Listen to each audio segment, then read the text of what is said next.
Oh, it is 1987.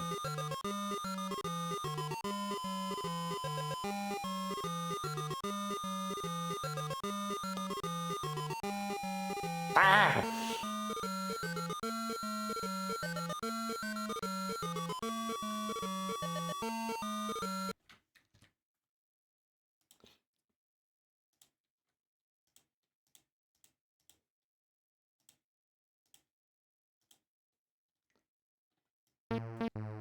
Much better.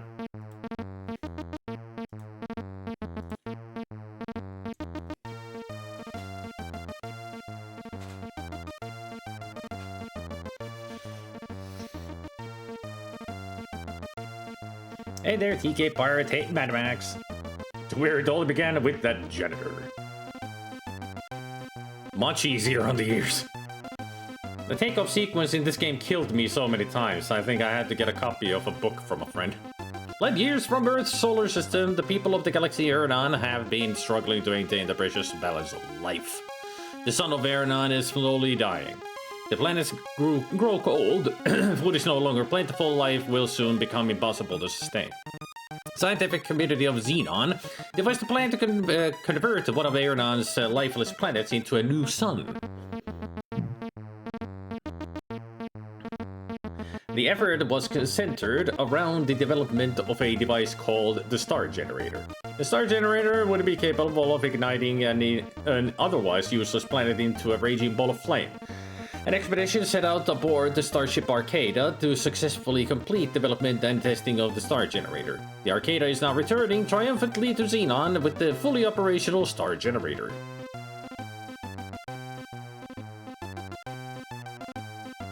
You serve as a member of the crew of the Arcada as a janitor.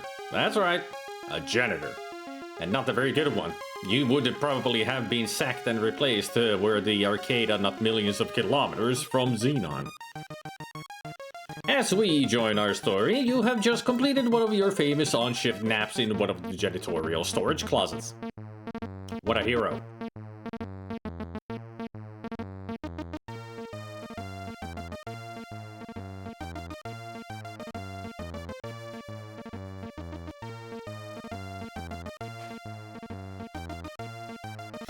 Police Quest was the same year, so was Leisure Suit Larry. I mean, pretty much all of these games were in the same year. King's Quest 3, Space Quest 1, Larry 1, Police Quest 1. All the same year. They were really making these games at the same time. It's just different people making the games. Like, this is the two guys from Andromeda. King's Quest was the Williamses. Larry was Al Lowe. And Police Quest was Jim Falls.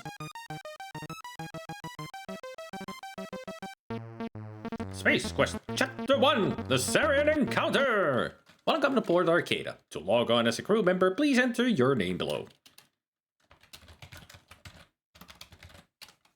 First name, but it's not full of Roger Wilco, it's Roger. You'll have to be more specific. You are startled by the sound of an alarm. It is followed by an urgent voice which warns that the Arcada has been boarded by unknown intruders. It ends abruptly. Da, da, da, da, da, da, da. I'll have that playing in my head for the rest of the evening. Time to find and activate the Scholarian device. Wait.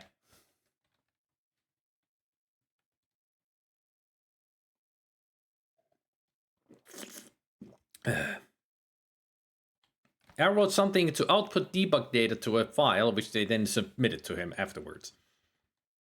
LSL had the beta testers, and thanks to the beta testing, we have a line for masturbate.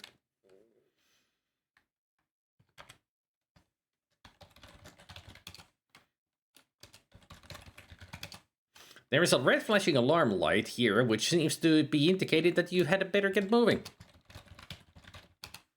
This is one of the many hallways in the Arcada.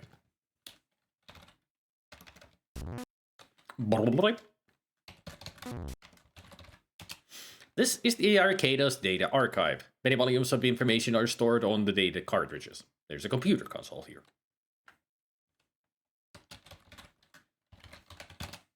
The console consists of a screen, keyboard, and cartridge slot. Atop it rests a Model DX cartridge retrieval unit. Good old Al. He was decent at coding at the C64, but the Amiga not so much. Reference Donald Duck's Playground. Yeah, the Amiga version of Donald Duck's is bad. So freaking slow. Not to mention the awful sound.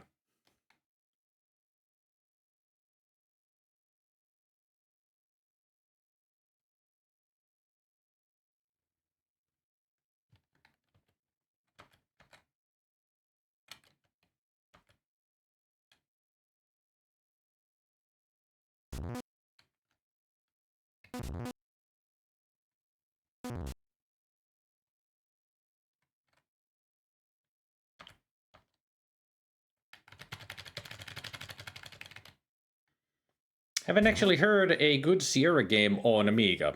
Leisure Suit Larry 1, 2, and 3. I think you could say the King's Quest games are all... The early ones are good. It's pretty much when it goes to the VGA era, those games don't work on Amiga that well. But the early ones, they work just fine on Amiga.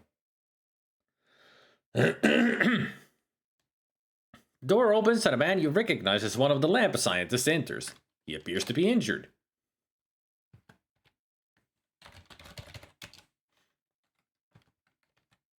After only a few steps, he slumps to the floor. A large laser hole has been burned into his uniform, through which you can see previously unexposed tissue. Struggling painfully, he raises up on one elbow.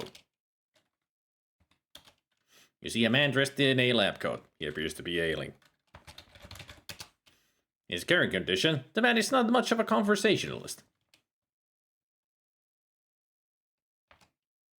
He tells you the arcade is under attack and that the star generator is in danger.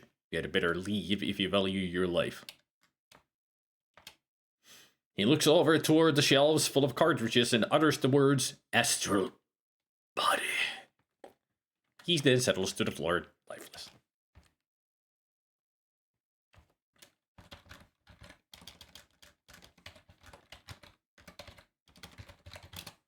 That is not currently one of your options. Alright. Look screen. Welcome to the Arcade Data Archive, Model DX Storage and Retrieval System. To select a cartridge, enter the title below. Press enter to quit. Title catalog available with top security clearance only. Yes, troll body. Searching.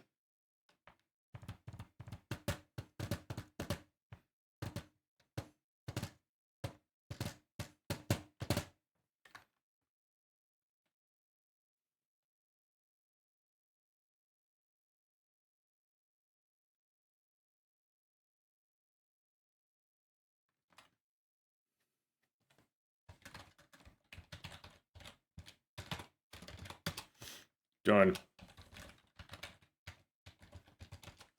This is a data storage cartridge. On it are the words Astral Body Formation, the Untold Story. Got a lot of stuff in my pockets now.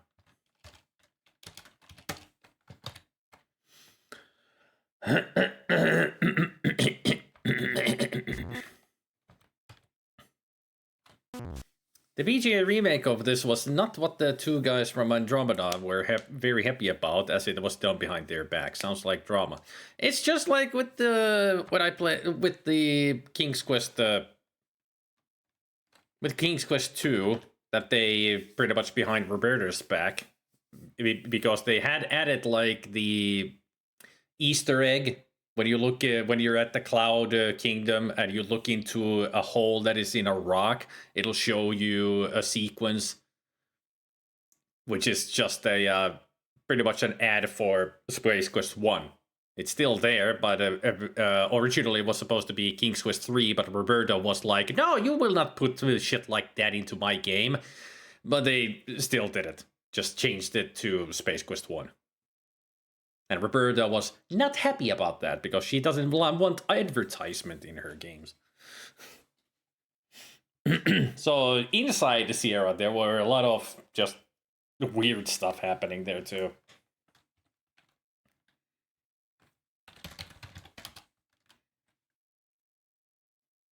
It appears to be one of your crewmates. He's non-functional. You search the body of your crewmate to find a keycard. You take the keycard. The keycard is a flat rectangular piece of synthetic material which is magnetically keyed for passing check stations. Written in tiny letters are the words "beak" and "hinder security systems." Hey, sweet. Roberta made it vividly clear that nothing will pose better than her King's Quest series. Yeah.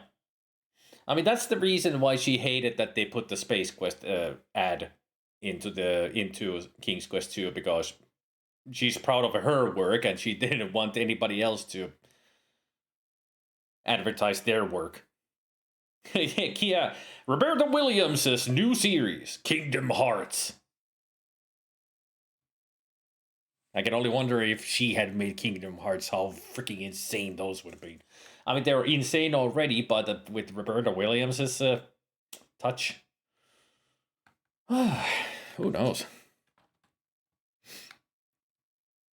There's an Easter egg in Leisure Suit Larry 2 where if you look through a nut hole in the fence, you'll see people playing, it's not playing Police Quest 2, they're filming Police Quest.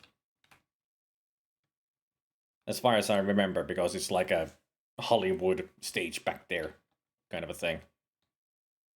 Or was it that they're playing Police Quest? But I do know that Easter egg. It's just a description of.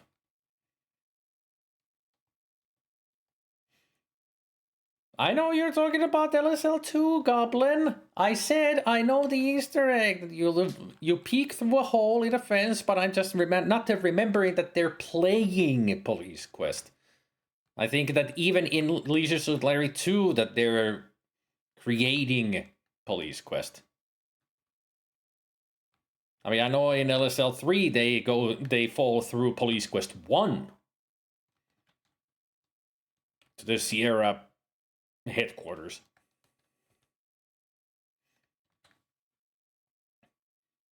I mean, we'll see it once I get to it. I mean, I will look at the Easter egg in Larry 2, so we'll find out if it was playing or making.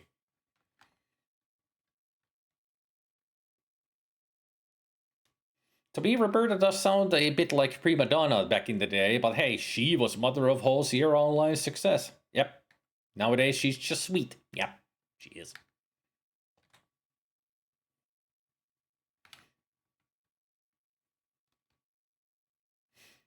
But back in the day, she was very serious about her work. For sure. And it shows the way she created the games and everything, all the stories. She was really serious about making adventure games.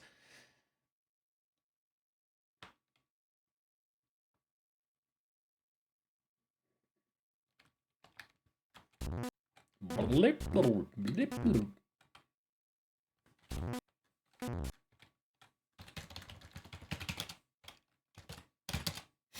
This is another hallway aboard the arcade. There is an elevator door nearby. A cursory glance indicates that this is a dead lab technician.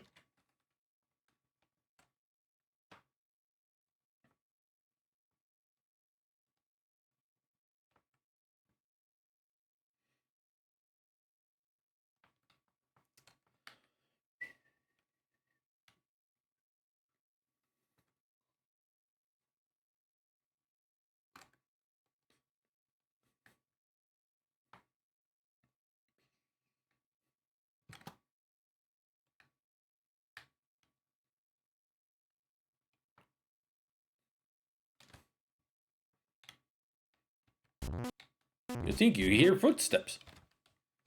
I think I hear an engine room. Uh-oh.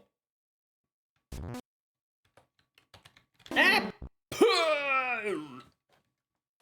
I did it. The alien observes his handiwork briefly, then leaves. As you lie on the floor in a smoldering, carbo-gelatinous heap, you can't help but wonder why you bothered getting up this morning. Thank you for playing Space Quest. Too bad you failed miserably and doomed all your people to a horrible death at the hands of the Sarians. If you can continue playing as skillfully as this, we'll never have a chance for a sequel. Better luck next time.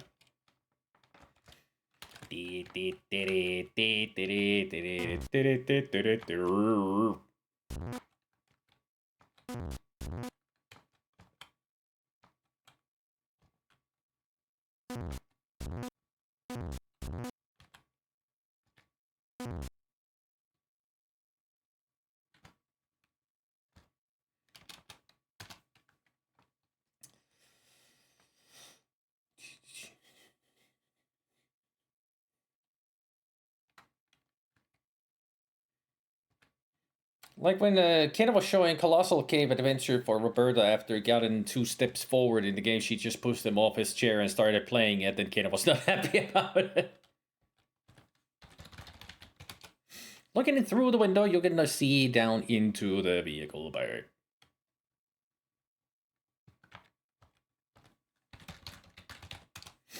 On the console, by the window, are 2 buttons marked Open Bay Door and Close Bay Door. Push open bay door. Beep. I actually haven't ever played it.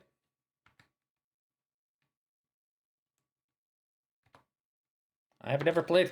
No, actually, that is incorrect. I have tried Colossal Cave on stream once. Yep, I have played it on stream. Been a long time ago, and I didn't finish it. I just played it for a while. It was during DOS Ember, or when I was just testing DOS games.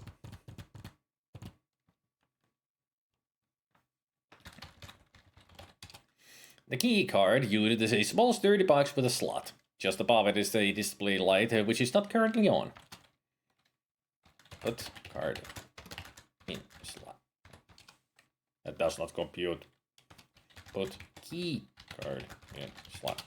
You slide the key card into the slot. You hear an audible click. You take the key card back.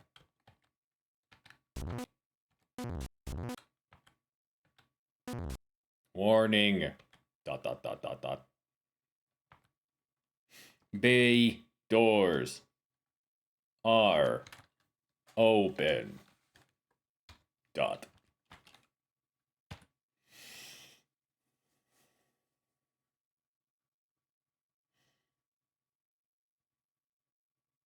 That was the kickstart for the Mystery House, their first game, which was something Ken wasn't liking very much at the beginning, as Roberta was describing how people would be killed in it, while they were having a romantic dinner at in a restaurant.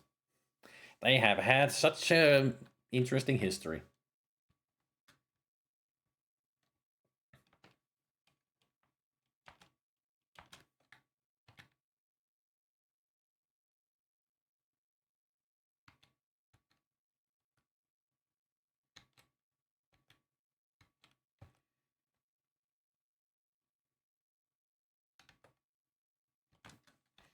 Push right, actually, look button.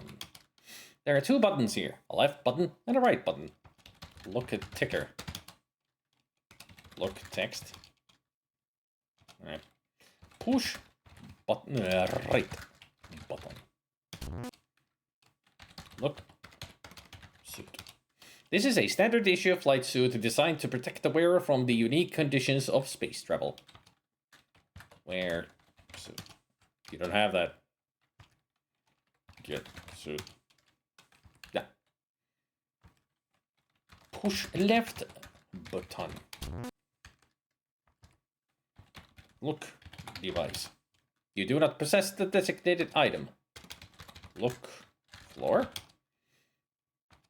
Look left. Closet. Closed. It looks like an electrical gadget of some sort. Get gadget. Look gadget. Written on the electronic gadget are the words dialect translator. On one end is a dial and a light. Currently done. As one of the items, if you miss out on the beginning of the game, you won't be able to play the game through ever. So you have to restart. Such as the cartridge from the library at the beginning. That's another thing. The console is adorned with many status indicators. One button on the right is marked airlock. Push button. You'll have to be more specific about which button you wish to choose. Push airlock button.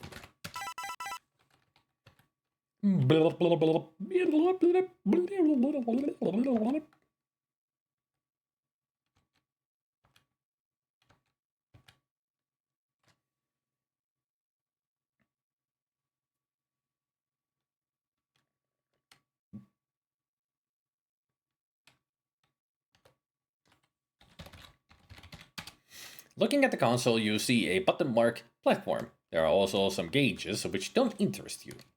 Push button. Map. This is one of the Arcadis escape pods. You vaguely remember receiving some orientation on these when you joined the crew. Barely remembers.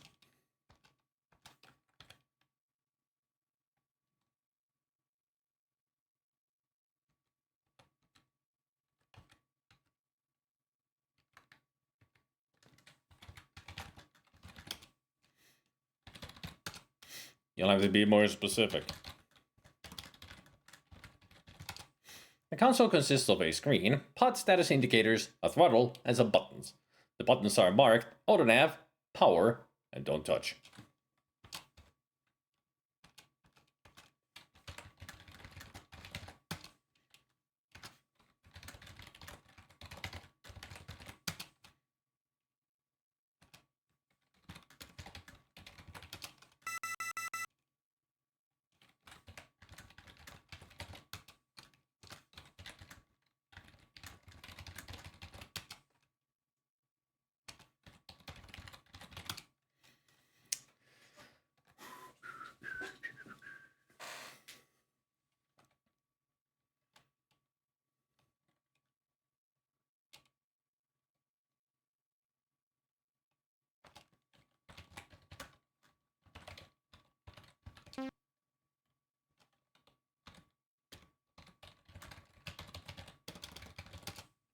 Throttle is back as far as it will go.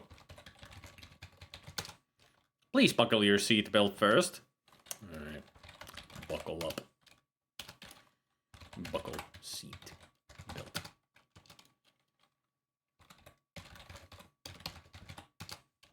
The door is ajar. Well, when it's open. Why won't you let me die in horrible ways? Your Space Quest, you're known for them.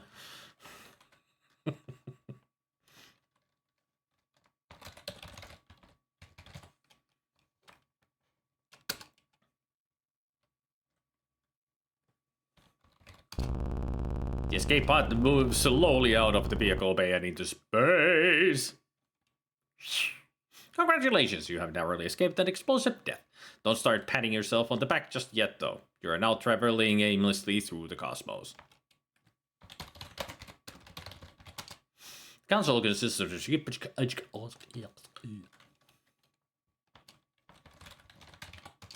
It sure looks deep. I said, don't touch, I warned you. Heh, Daventry. Ken, did you hear something? It was probably just the gators entertaining another Space Quest player. Go back to sleep, Berta. Through a strange quirk of fate, or was it, you have stumbled into a place beyond time, space, and dimension. You have entered the Daventry Zone. That's right, the land of King's Quest. This will not help you now since you are playing Space Quest. Wasted. Nice little Easter egg, though.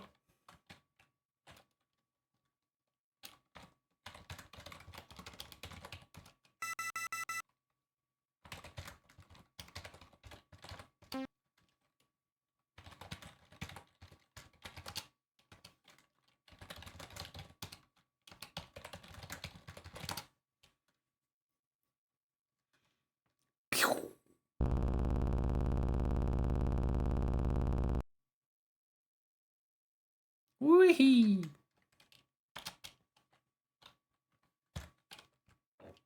Yep.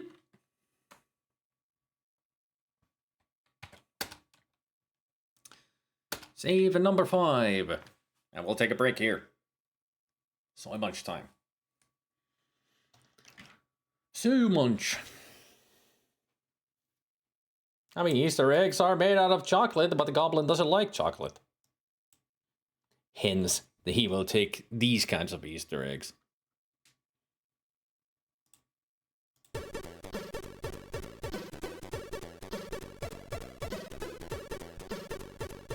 Since it is soy bunch, you know what that means. It means...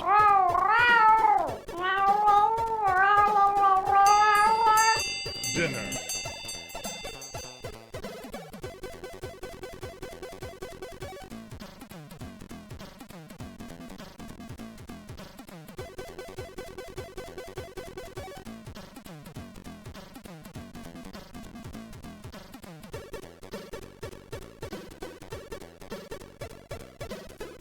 The one on the right, princess. Yes, it is. We have Pickles, we have Quicksilver, and we have Princess. All together.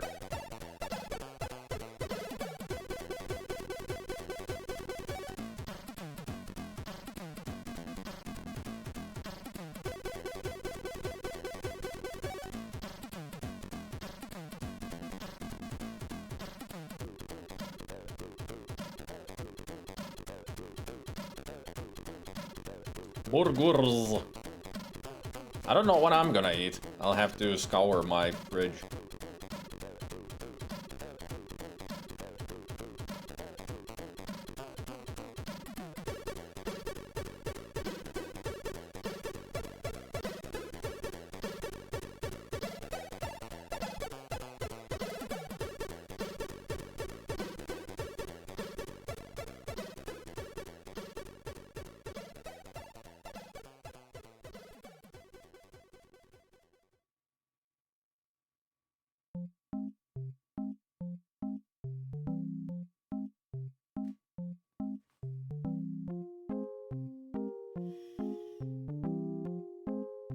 Kitty cats, kitty cats, kitty cats, kitty cat.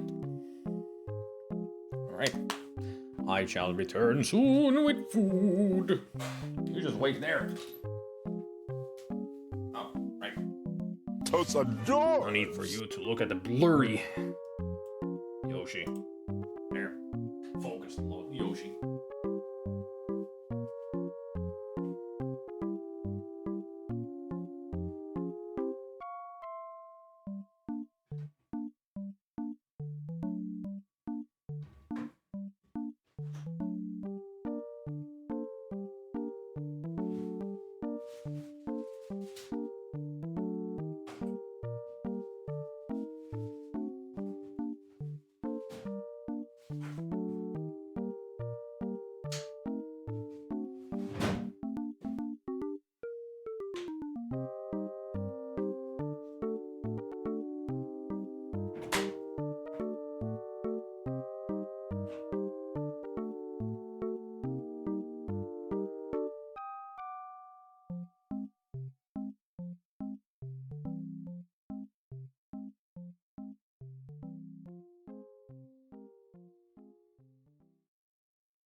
There's nothing special, just a cheese sandwich, cucumber, and peas. What's for dinner?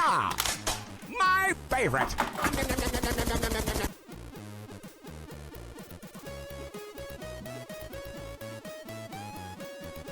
So nothing really special.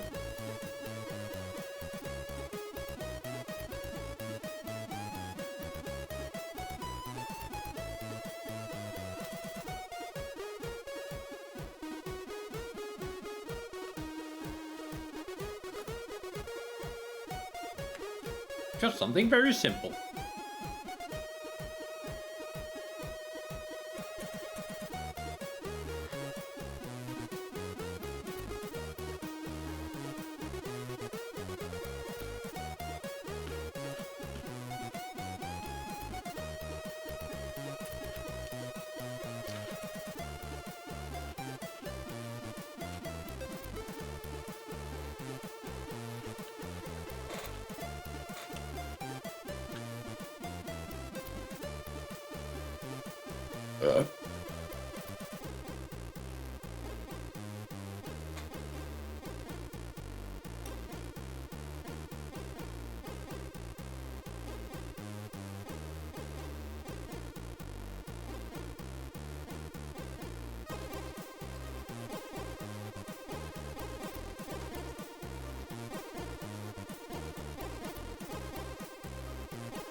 I mean, is it the time of fasting for you, Goblin?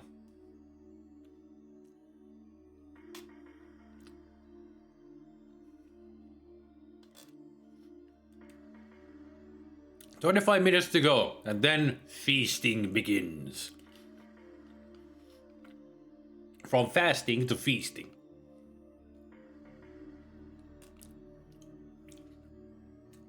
And I do mean a lot of food, not fisting. Unless you're into that, I mean, nothing wrong with it.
I mean, it depends on who's the fister and who's the fistee.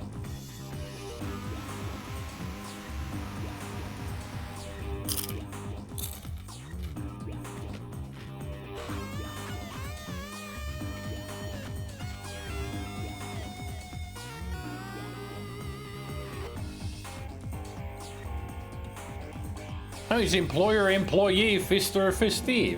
That's how it is with fisting. And hey, Targor, either way is bad. Have you ever tried it?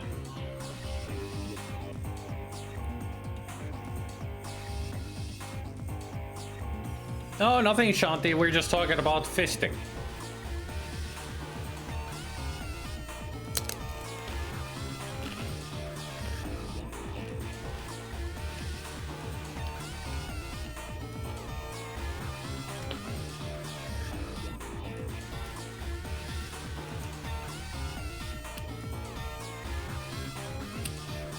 I mean, if Goblin is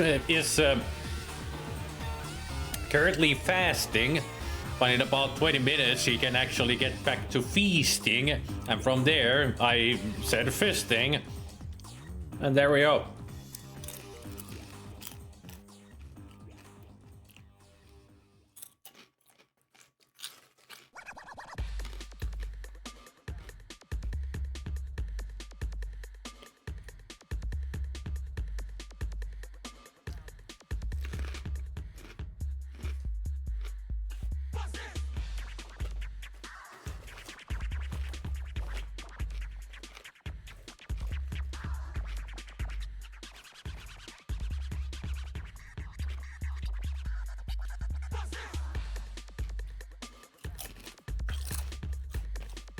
I should give Buster Groove another try because Dock Station has barely any input delay. Much better than the other PlayStation emulator that I used.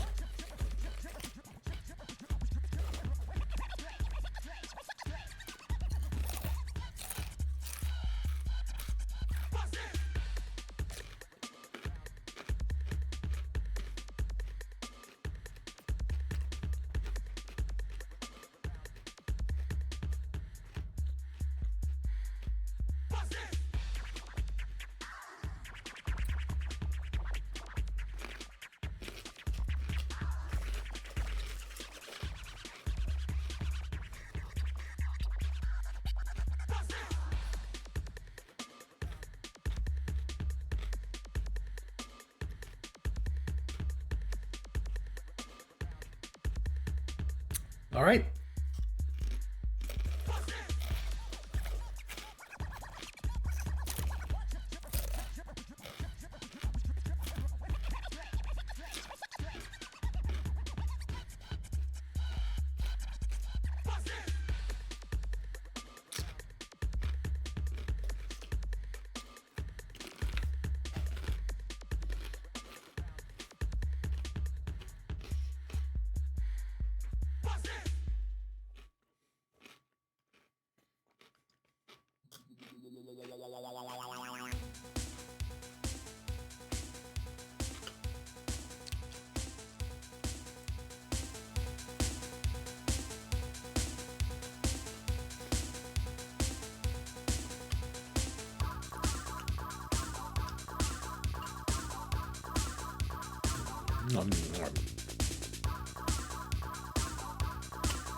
I wonder how fast I'm gonna get through this game.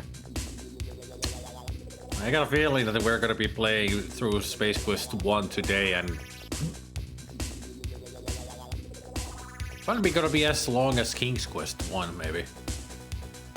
Or more like King's Quest 2. I mean, if that's the case, then we're gonna be starting Leisure Suit Larry 1 today. Just all depends.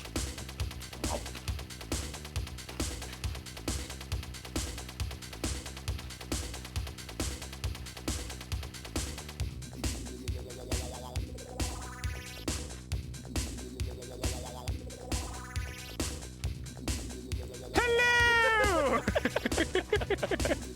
I do sense the presence of an helper. I sensed correctly. There's all the...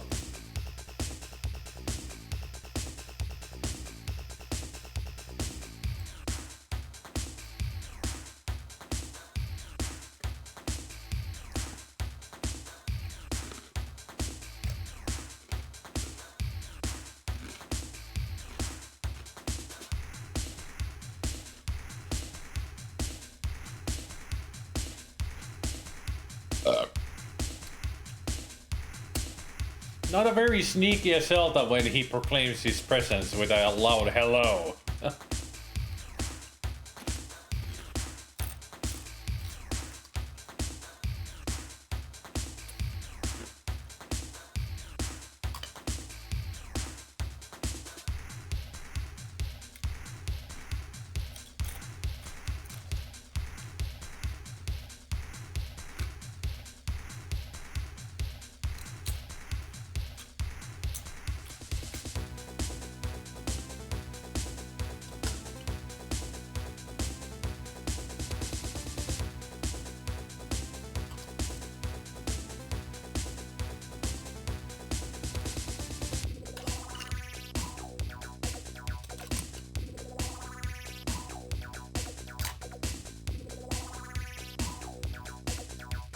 Pleasant party potato of perfection and positivity.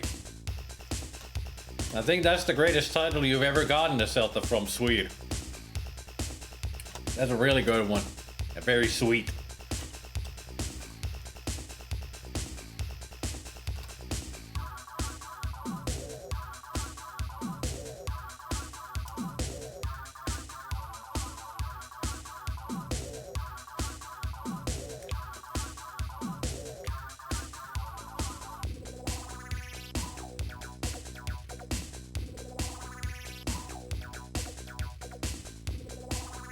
Yeah, Electro Man kind of had this kind of music, yeah.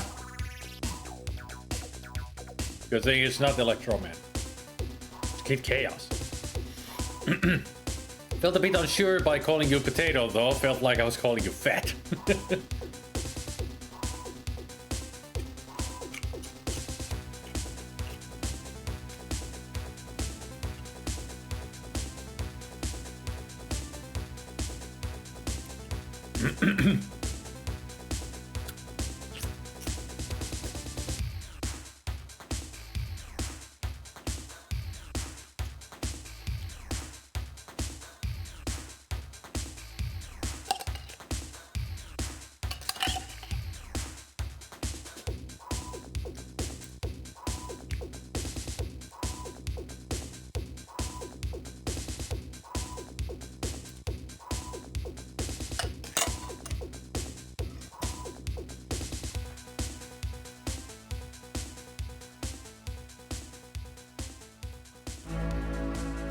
Back to the game.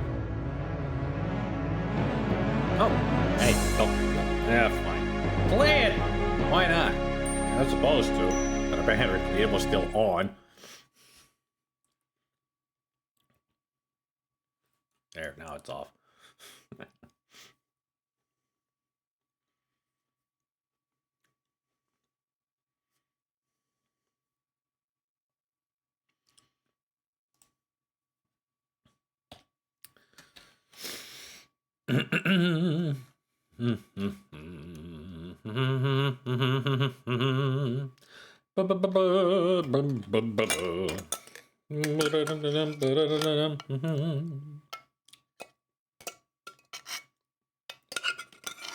Monitor flashes.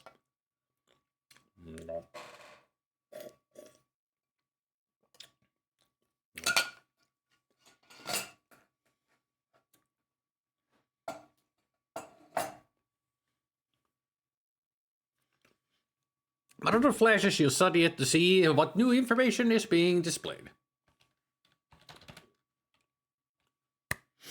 Planet profile. This star. Planet Corona. 3,744.3 kilometer diameter. Breathable unknown life. 40 Celsius temperature. That's a hot planet. The Odonav system has locked onto the small planet of the Corona, and the pod has begun its approach. Nothing to do now but hang on. Greetings, Elisa. Bonk.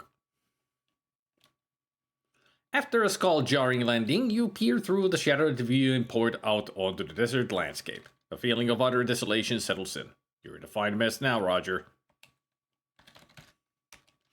You'll have to be more specific. Toward the window, you see vast wasteland composed of sand.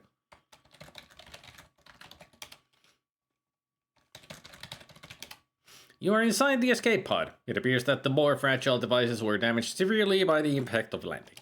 A survival kit has broken loose from someplace. Done. This is your survival kit. It contains a xenon army knife and a can of dehydrated water.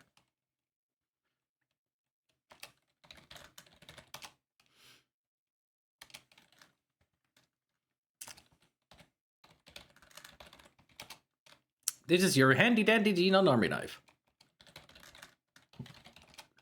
This is a cylinder of dehydrated water. At the top of the cylinder is a regulator and a short nozzle. On the side is a label.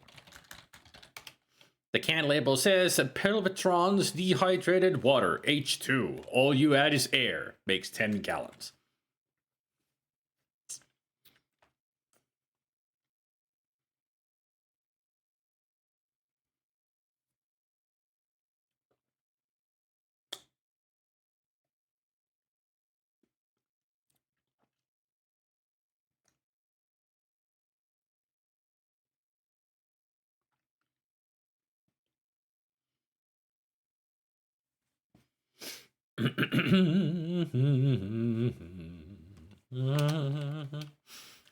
Directions to use: simply drink from nozzle. Metered amounts will be dispensed. Caution: do not attempt to open or rupture. Misuse could result in personal injury and or flash flooding. Is that so? Can I open the water container? You can't do that. Read the label. Brr.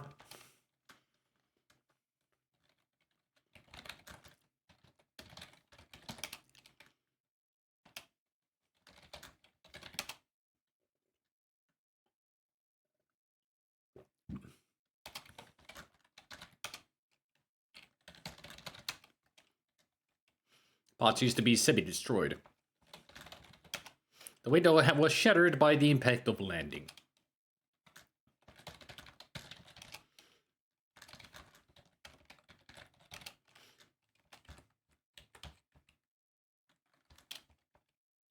Glass now in possession. This is a piece of highly reflective view shield glass from the escape pod. Due to its special design, there are no sharp edges. Not to mention, how the hell are you supposed to know that you can get that glass? One of the faults of this game doesn't really explain that you have to get that, or you can get it.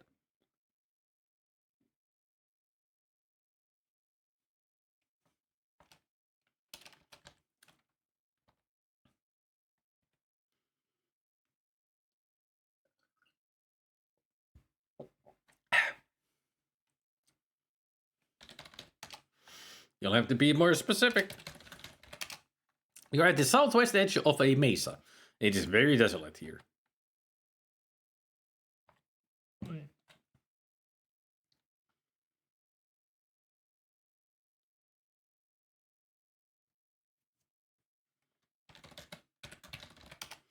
You are in a desert cliff area. There is a natural land bridge in the distance. Not to mention a lot of green for a desert planet.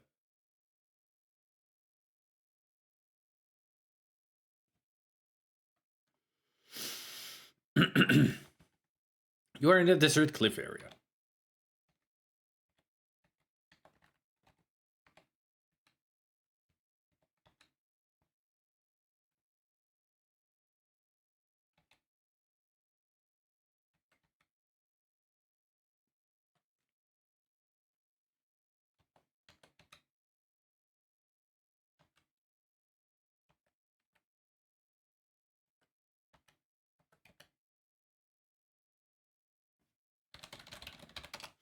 You are in a unique area. There is a natural land bridge here, as well as life in the form of plants.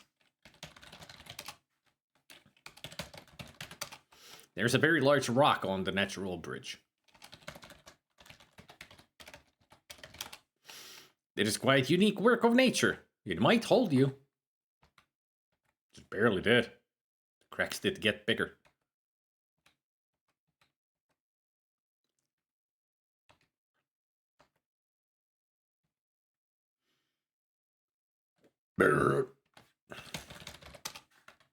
You're high atop a rocky plateau. The desert below seems to stretch to infinity.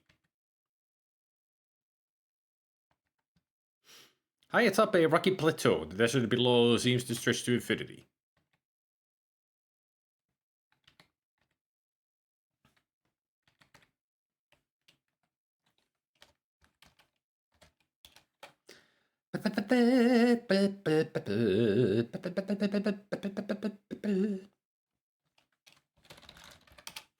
You're high atop a rocky plateau near two halves of an arch. The desert below seems to stretch to infinity.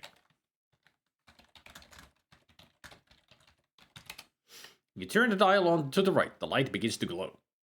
Hey, Henker.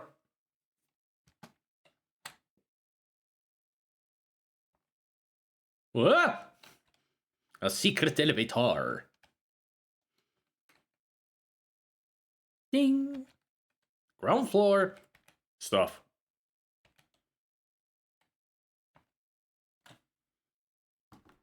Echo!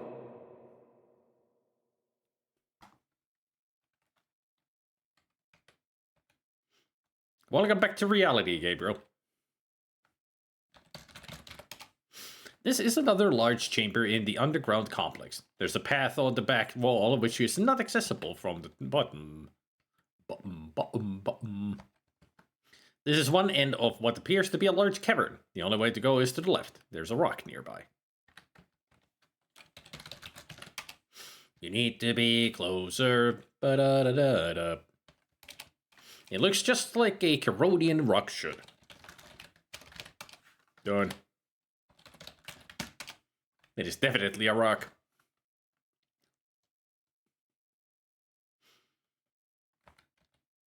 Shut it right off, shut it right off. Yeah. I don't want to be too close to the grate. The grate is made of metal and seems to be fastened securely to the floor. It is too dark to see down the grate. There is, however, an odd smell emanating from down there.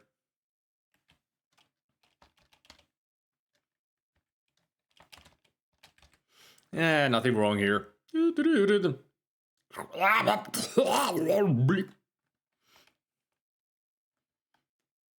have been snatched from existence by a tentacled beast lurking beneath the grate. You feel the painful sting of digestive fluids. Couldn't be worse.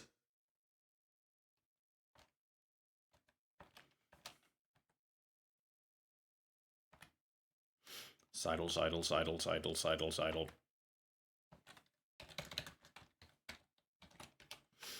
There is a geyser down cone here. It is rhythmically spewing hot steam.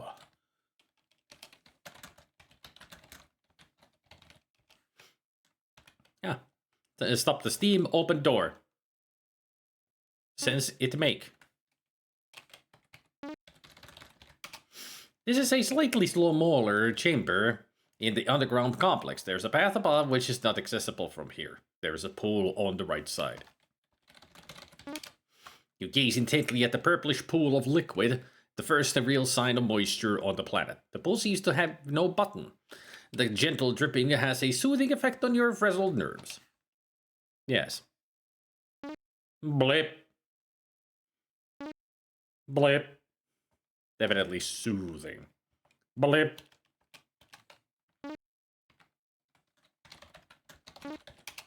Say what? Say what? Drink from a pool. Say what? Get a pool. Can't obtain that here.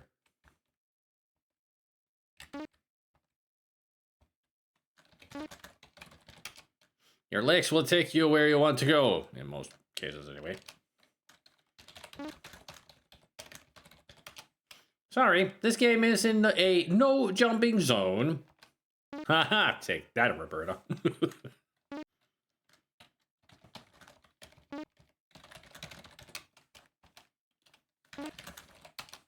A mind is a terrible thing to waste. Just because I said F you.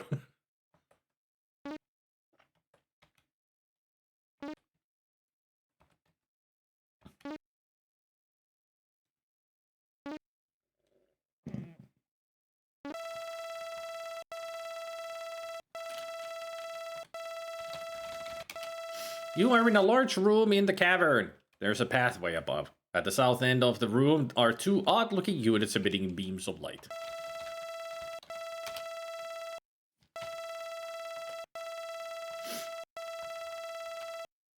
There are two metal units here which appear to be emitting beams of energy. The beams seem to form some sort of electronic barrier across the path. Should be fine. See? Completely fine. You're now lying on the floor in many pieces. Guess those beams meant business, Roger.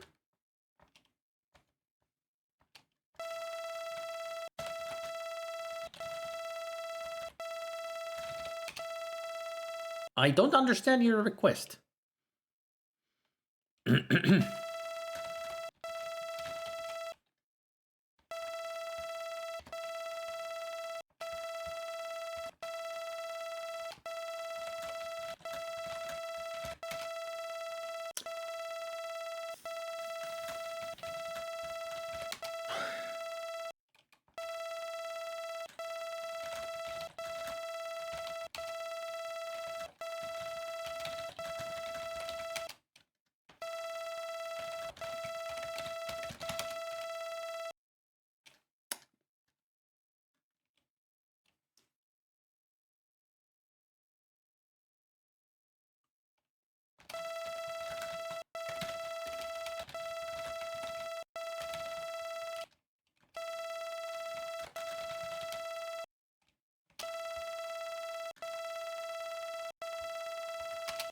There we go. I was on the wrong spot. You have quite cleverly turned the beam upon itself, frying it into inoperability.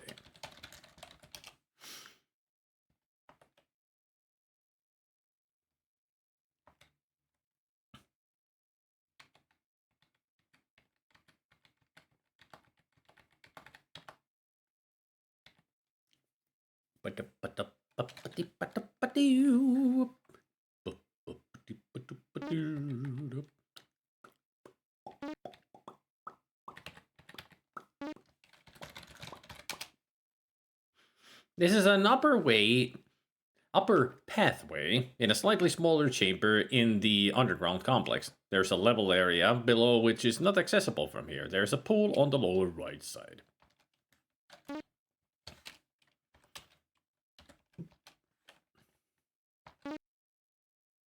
Blah! You're unpleasantly surprised by a drop of searing acid which bores its way to your feet.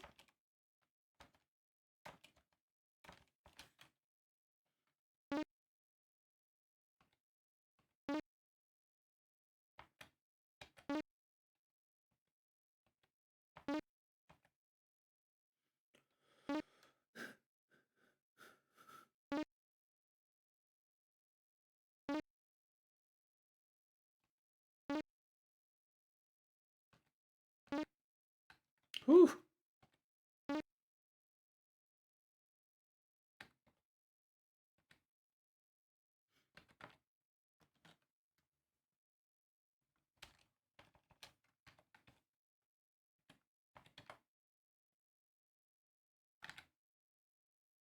As soon as you enter the room, you find yourself surrounded by darkness.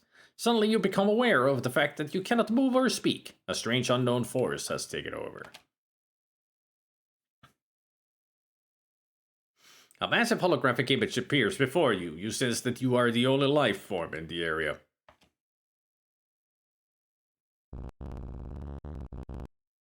So, you have found your way to my hallowed chamber. Or maybe it should be more like, I have been monitoring your travels on your planet. It appears that you are up the proverbial estuary without means of locomotion. You're obviously in need of transportation. blink. Let us see if you're worthy of our assistance. On the surface lives a beast called Orat. He proves to be a bit of an annoyance on occasion. Dispose of him and bring back evidence of your conquest. Only then will I deal with your plight. Good luck, strange one. Jeez, make it easy for me, huh?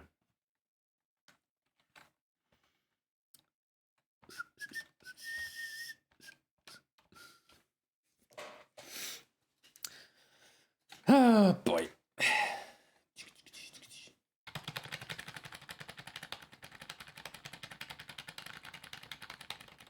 I'm just waiting for the ads to end.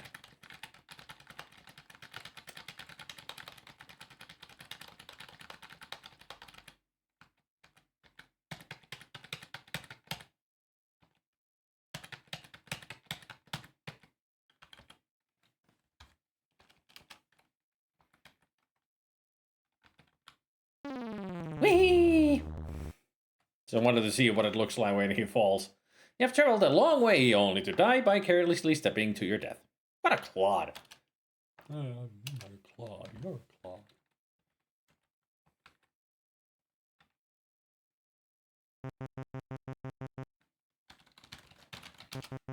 Oh. Oops. That was text when it arrived. I didn't need to look at it. All I need to do is just read the text. Suddenly, you see a large black metal sphere falling out of the sky. A Sarien spider droid. Upon touching down on the planet's surface, it sprouts legs and begins its search for you. You recall from an article in Space Piston magazine that this droid is designed to seek out organic life forms and to self-destruct when contact is made.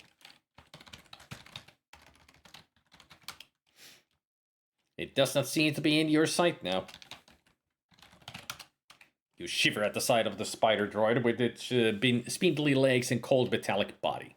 Its red scanner probes the terrain for anything that moves. Truly an icon of terror.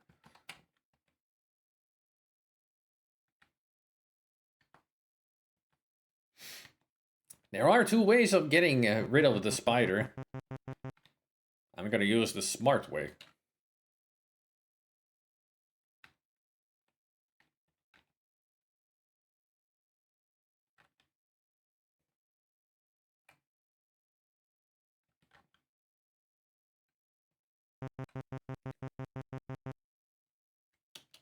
Underestimated the cook time.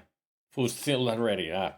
Yeah, sometimes it depends on what kind of food you make, even with an air fryer. I mean, still an oven, so you gotta time it, right?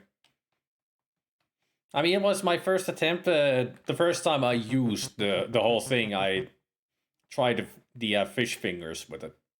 And they were a little bit undercooked, so I had to put them back in there. Because I wasn't sure how effective the air fryer would be, but it's just an oven. So the timer that it said on the package was the perfect time. At least the next batch of fish fingers came out perfectly.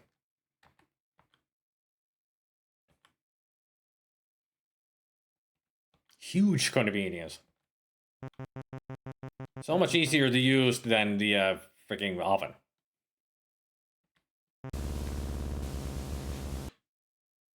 You have just been blown into bite-sized chunks by a Sarien spider droid.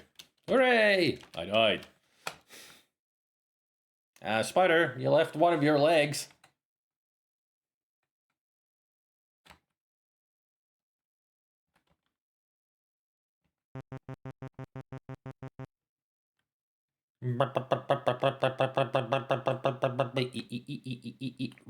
Rip.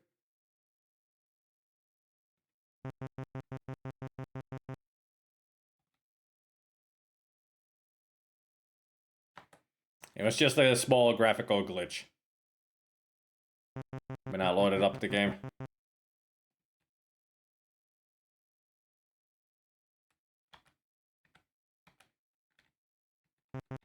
Gotta make sure that this spider droid is following me.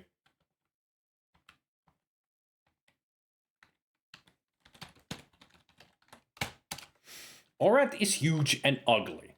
Of course, your opinion may differ depending on what part of the universe you come from. It should also be mentioned that he's quite mean. You are in the slimiest of caves. The order in here is less than desirable. Yep, there will be. And it'll be annoying as fuck as always.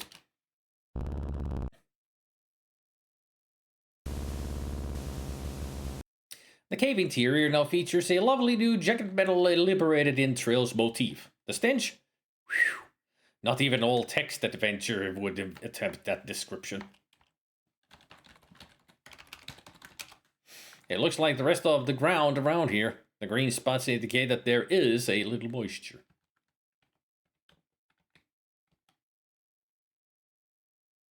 Yep. Getting rid of the spider droid is to drop the rock on top of it when it's underneath you perfectly, and with the Orat, it was throwing the water canister.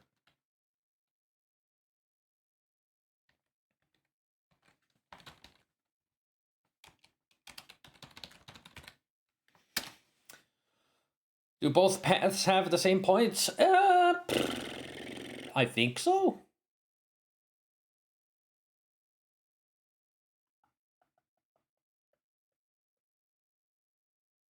I don't remember if it's the same points. On the ground rests a gleaming chunk of Orat's anatomy.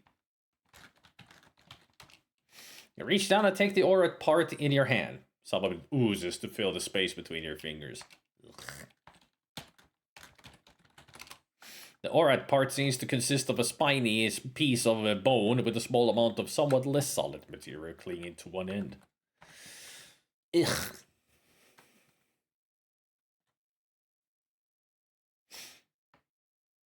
At least we got rid of two things with one explosion.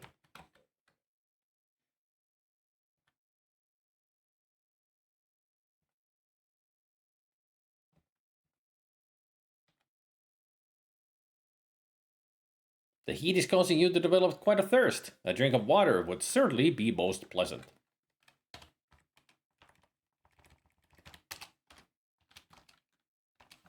drink. You place your lips to the nozzle and draw. A fluid, not a very reasonable facsimile of water, is released slowly. While tasting slightly terrible, it quenches your thirst, at least for the time being. I can only wonder how bad that does taste, because it's H2 and you add O to it, which turns it into water, but it's still mostly hydrogen at that point. Hey, Vorsti. Yeah, I beat King's Quest 3.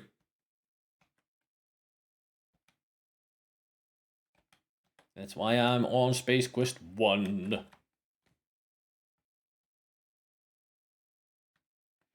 I think that the bridge will last 2 more steps over it, then it collapses, and that it would make this then unsolvable. Soft locking the game. Oh, Space Quest and your soft locks and deaths and other stuff.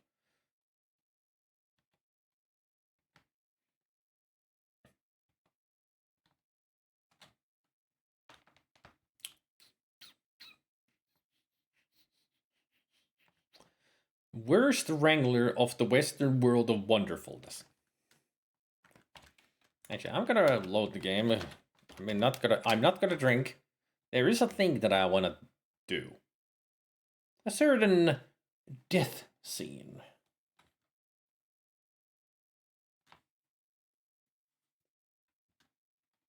Oh, we indeed are.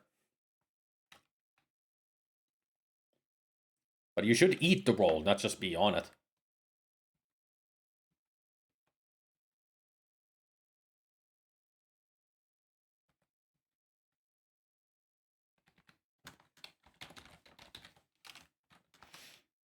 Ah! Well, turn into skull and bones. There. Burp. Whatever is in that hole just enjoyed lunch. On you. This should teach you to be cautious when encountering alien holes. Well, depends on the hole.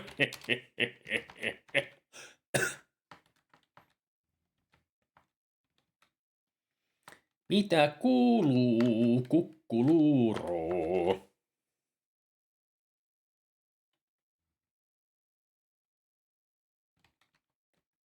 Paskaa!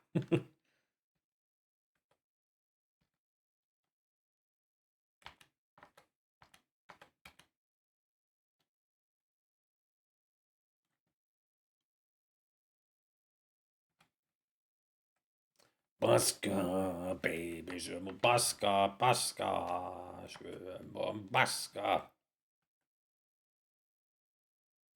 Yllätys löytyy pöntöstä, se mieltä lämmittää.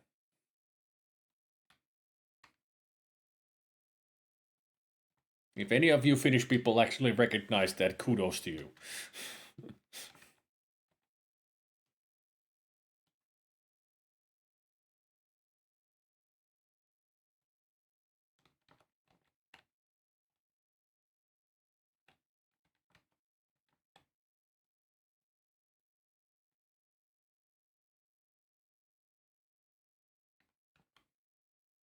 Whee! So nice that I have to walk all the way back to where we were. Avoiding the same traps and everything again. Ooh, heepy-deepy-dee. Teasing my gal with the birthday present that I am to make her. Nice.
Pasca is nothing because it's a typo. What he meant to say was Pasca.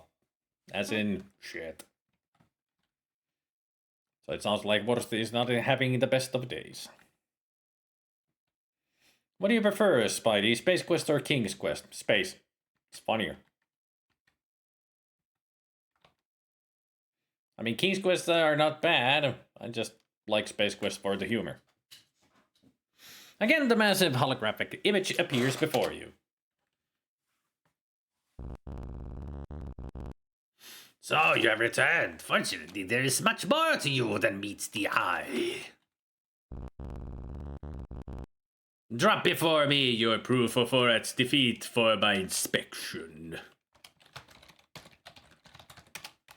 You drop the Orat part to the ground. The vision is silent. You're startled by a rumbling, and suddenly an oddly shaped door comes into view. It opens slowly. You hear a voice, different this time, beckoning you to step forward.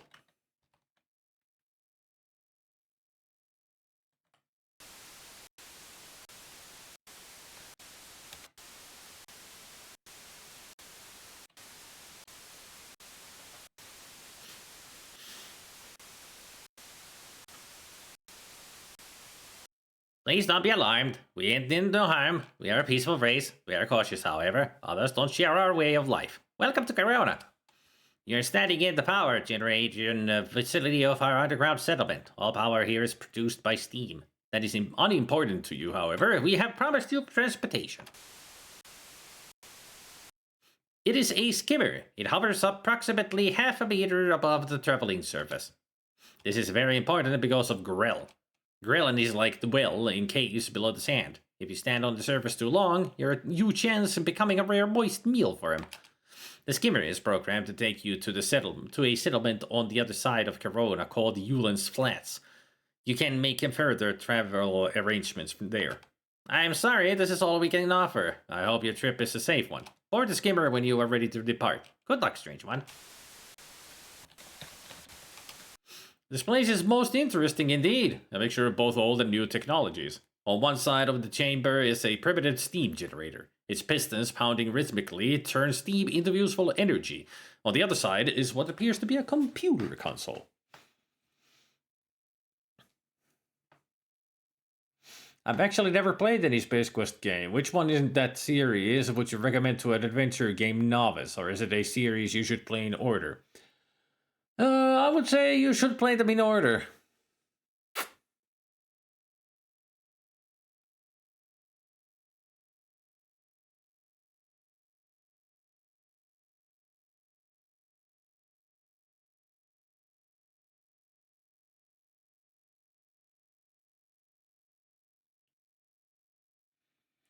She's not here, so I'm planning to buy a pretty blank vase, then sand it down, make my own decals on it, and then add a couple layers of lacquer on it. A lot of work, but that sounds cool. Still need to play Police Quest games. Good luck with that, Zapback. I'm gonna be playing them.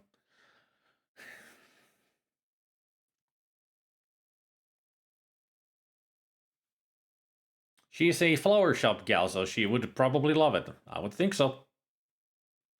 You flex those mighty muscles you wish you had, and with a mighty wimpy kick, you manage to hurt your foot, and the grate barely comes loose. Are the greatest narrator bits from Space Quest 1. I don't remember those bits. Must be the remake.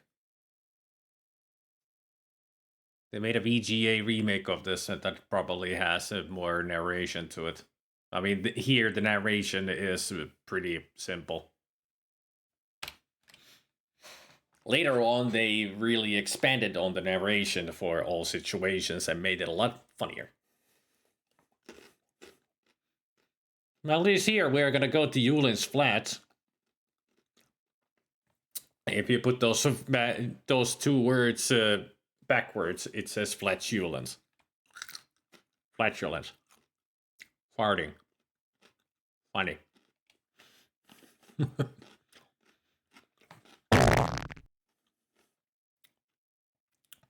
Yeah, but 6 doesn't belong in the series. I don't like it.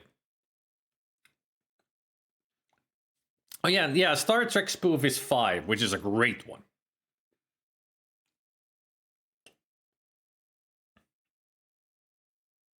I get all the humor in 5 because I am a Trekkie. So that's why I like 5 probably the most.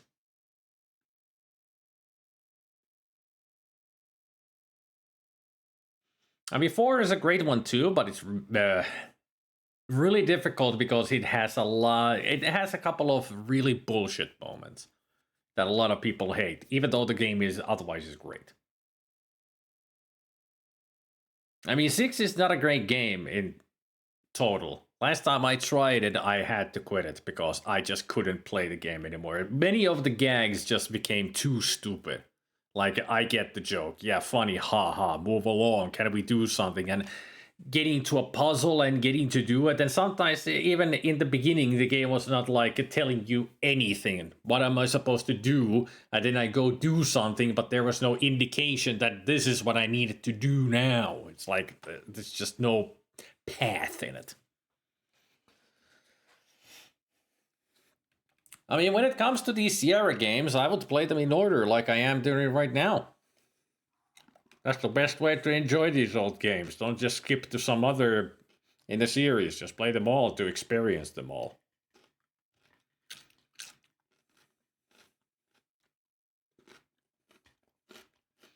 I mean, the thing is, if you play one of the later games, which has been said to be one of the greatest ones, you play it, then you go to the first games and you're like, well, these are shit. And then you won't experience them.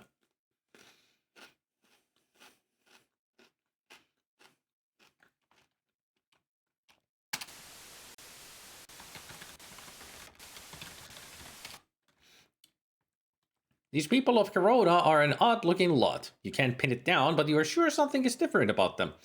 Could it be the white skin, big purple eyes, 4 arms? Roger, you are not a smart man.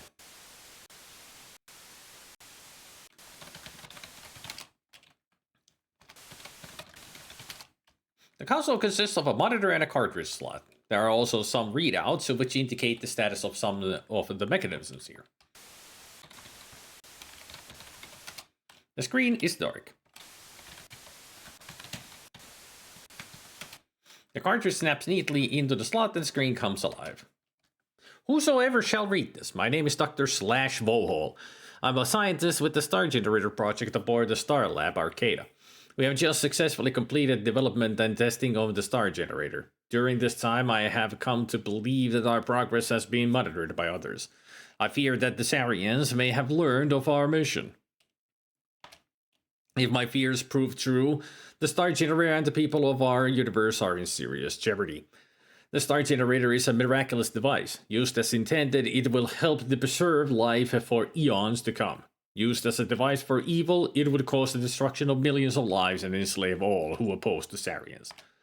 Encoded within this cartridge are all plans and specifications for the construction of the Star Generator. Should any disaster befall the Star Generator project, scientists would be able to create a duplicate of the Star Generator with this information. Please guard this with your life. Return it to Xenon ruling body as quickly as is possible. Important note, the Star Generator is capable of self-destruction. This was introduced to the system as a precaution. To activate it, one must enter the code. 6, 8, 5, 8. A 5-minute timer will begin to count down. Beware, anyone within 5 kilometers of the Star Generator will be in danger once the timer has been initiated. Please be careful, and good luck.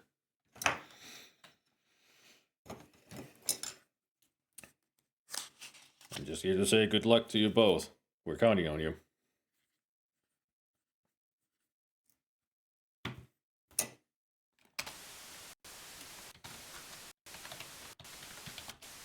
You wisely retrieve the cartridge from its slot. I mean, let's say keep it. I actually do it the other way around. If I like the stronger series entries in a series, I will go back and play all the previous in order. Huh. Well, each to their own, you know.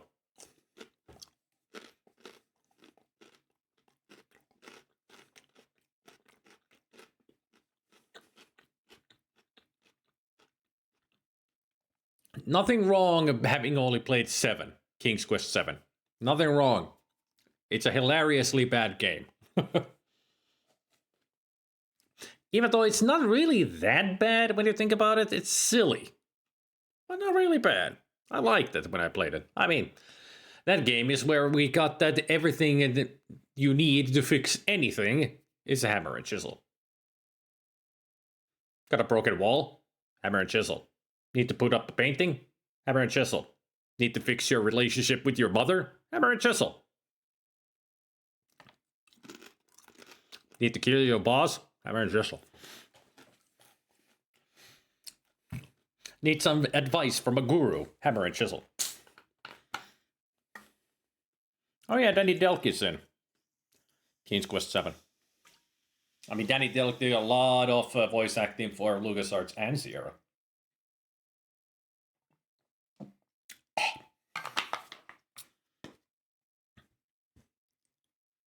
Blech.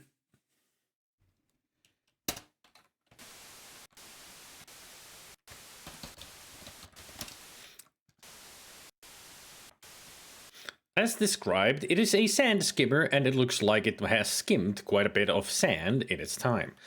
On it is a panel which has a small readout, currently dark, and a keyhole with a key in it.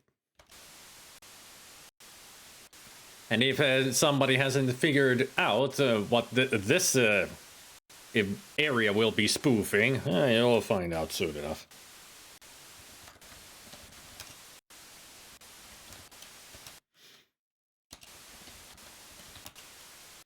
The panel has an ignition switch. There's a key in it.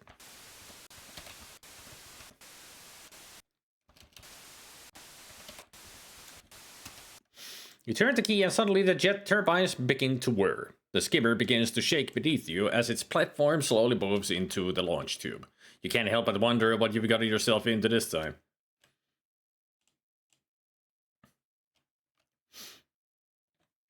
I like the description for this next sequence. This next moment in the walkthrough. It just says, survive the arcade sequence to reach your next destination. That's it. To be fair, I'm not the biggest adventure game buff, it's just a song that tends to capture my interest. King Quest 7 is purely based on nostalgia, to be honest. With a lot of people, these games are just pure nostalgia. For me, it would be Leisure Suit Larry 3, because I played that on the Amiga. Personally, I've come to hate modern adventure games with a passion. In point and clicks, but at least you can often skip them.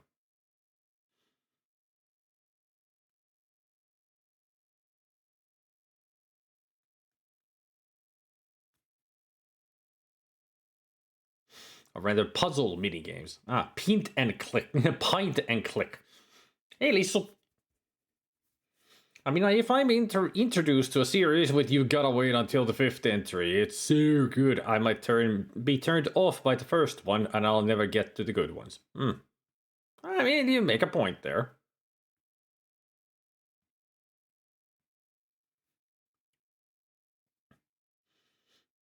But then there's the thing that somebody says that the 5th game in the series is so good. You started with the first and you're not, you're disappointed with the first, then just move on to the next one. See if it gets better. That's what I do. Or at least what I would do. Somebody says, hey, the 3rd game in the series is great. I tend to try it out. I was like, hey, this is cool. I'll try the first one though. Yes. I have a long list of Sierra games, Lisa. I'm playing them in the release order, so after this it's Leisure Suit Larry.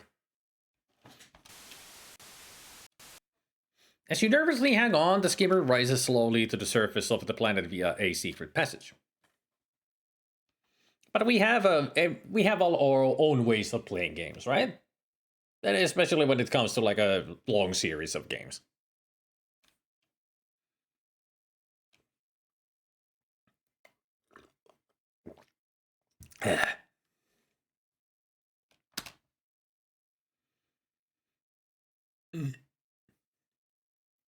I'm just the type of guy who prefers to play things in order. Upon reaching the surface, you throttle up and zoom off into the sunset. Police Quest. The series. Police Quest. Sweet.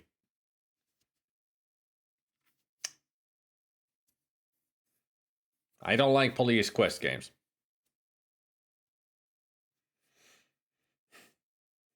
I was close to accidentally write a Zelda game. Is there any a Zelda game that I absolutely hate? Let's see. Any Zelda game that I really hate. Trying to think of the games that we played together, but I don't. None of them is like something I would hate.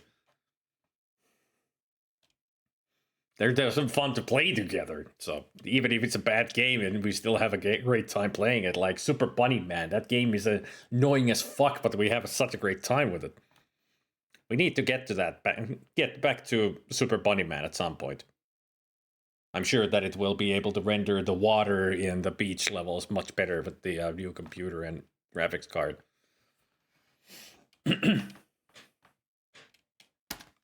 The settlement the alien spoke of appears on the horizon. Ah. There's a white line in the yellow. That's where I'm headed. We are so dead.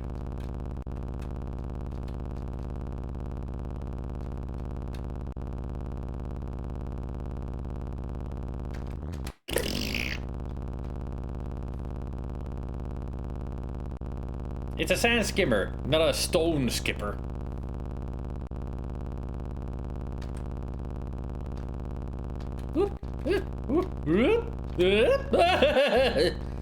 Damage situation critical. I am so dead.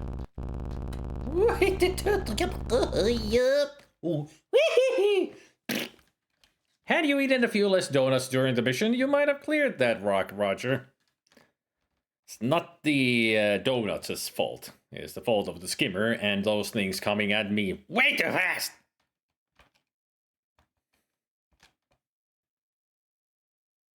No, but I will play it, Penkeror. That's one of the games I have avoided for years. But I will try it this time with a proper walkthrough, but it still will not be a fun game to play. There's a lot of people who hate Codename Iceman for a reason. The game is evil. In that it has similar problems as in Police Quest. Like, you have to do things in the right way. Otherwise...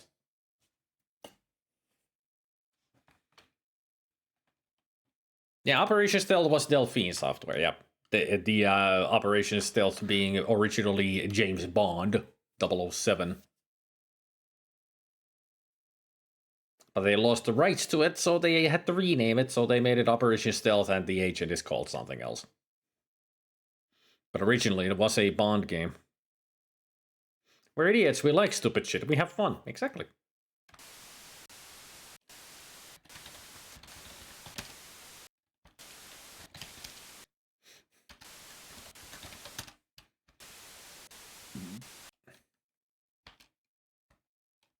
Oh, I can save here. Good. I'll save here.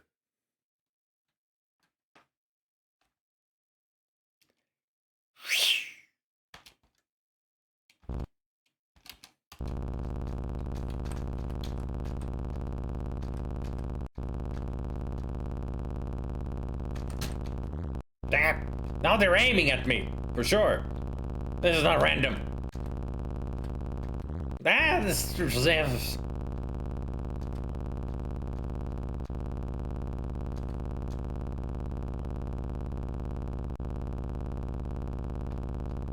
Oh, fuck.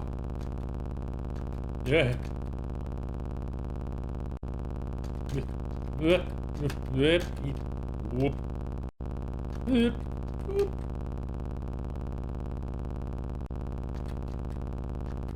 Yeah.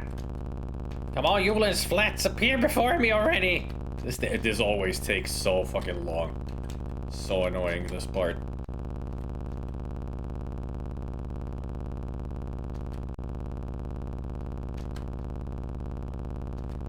Whomever of the two guys from Andromeda decided to design this, I don't like them.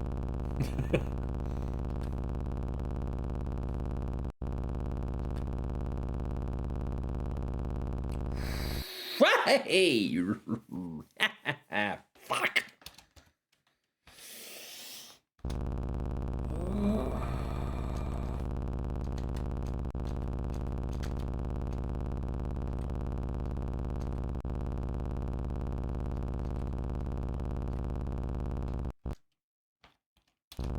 should save every now and then.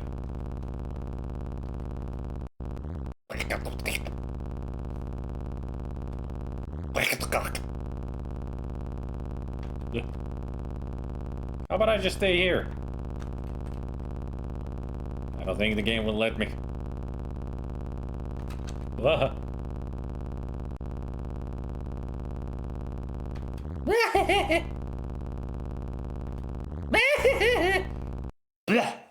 Told you.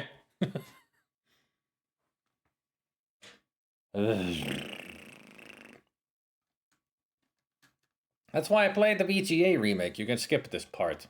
Plus, Uly's Flats has a reference to Space Quest 4. Yep. Because the VGA version came after 4. Or during the making of 4.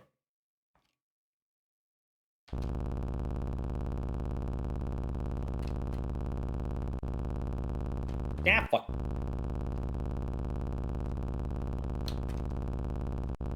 Shit. Ass.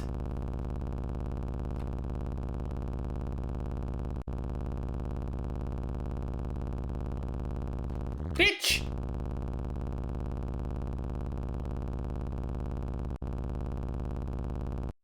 Meh. That fuck. Yeah, shit. Whee!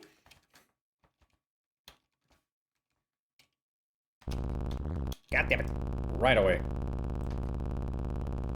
Let's go super slow if this will help me to get through this better. No, it doesn't, because they come down at you too fast.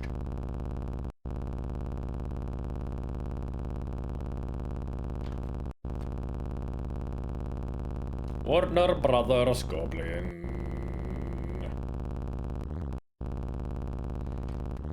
Edge.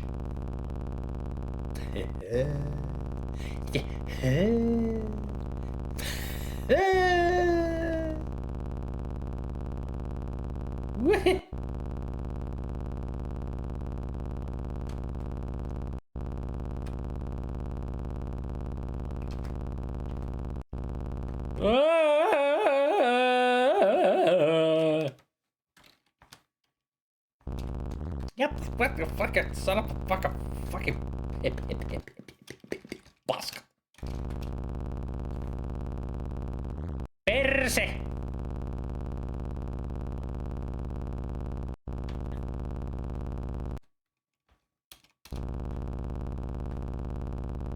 Vittu.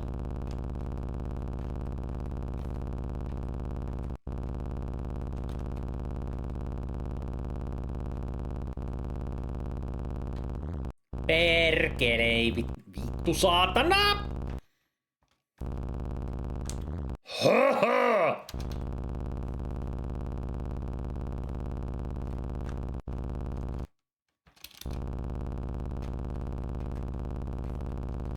Remember that sequence in the original Enclosure game that I really hated? Inspiration. This was the inspiration to that fucking sequence. And it's as awful in Enclosure as it is here.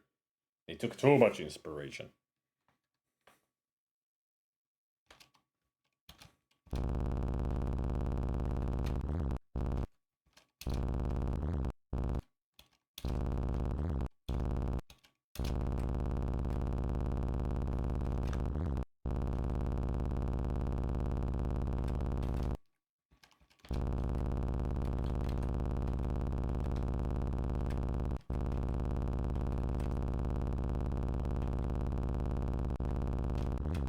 Perkele.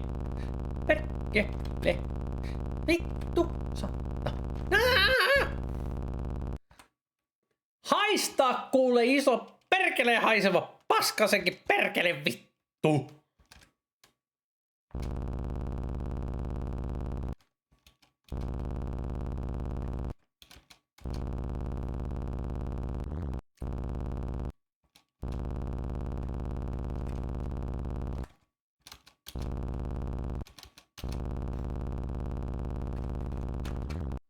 Pullureikä. Pullureikä. That was 3 stones in a row. All right, all right, all right. What?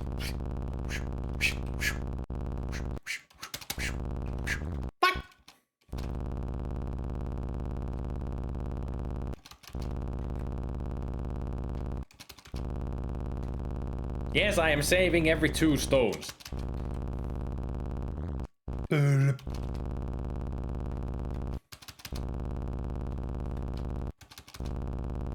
At least I'm making progress. Yeah, whew, that was pretty intense. Yeah, fuck you.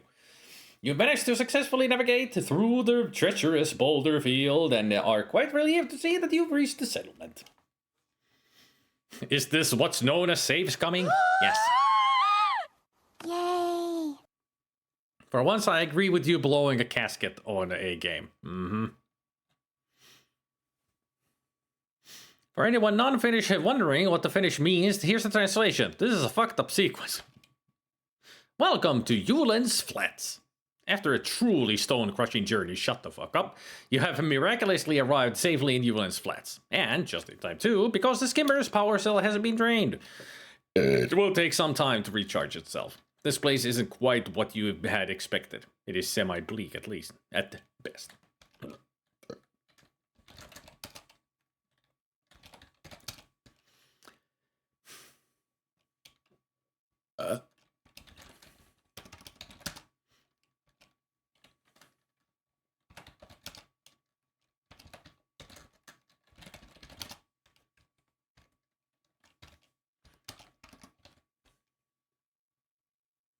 Is it a wretched hive of scum and villainy? Not this place. Much better than Mos Eisley. At least somebody got what this place is referencing.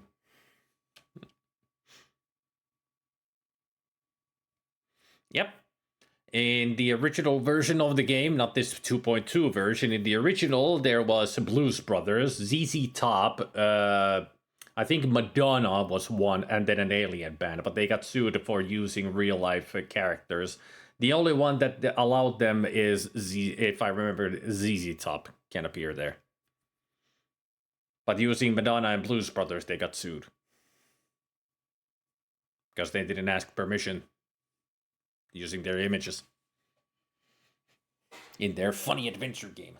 I think so. In the early versions, Madonna was, at least in the maybe in the beta versions, but not in the released versions. But I could be wrong. But there were many famous singers and bands used here. Sorry, that's a genuine fault of sand skimmer. I've been looking for one just like it. I would if you would accept 30 buckasides. Oh, Fine, be that way. I will be.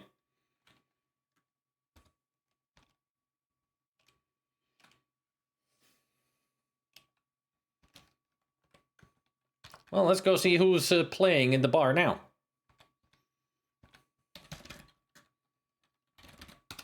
You are at the south edge of Yulen's Flats. The area is protected from predators by an electronic barrier which runs around the perimeter of the settlement. There are a couple of other craft here which might belong to the beings inside this building. Yeah, up there. Some of the stranger and galactic riffraff are seated at the bar. The bartender drops by occasionally to serve them. There seems to be a vacant spot at the right end of the bar. On stage are 2 heavily bearded gents and a relatively clean-shaven drummer. They're one of the hottest bands in the quadrant.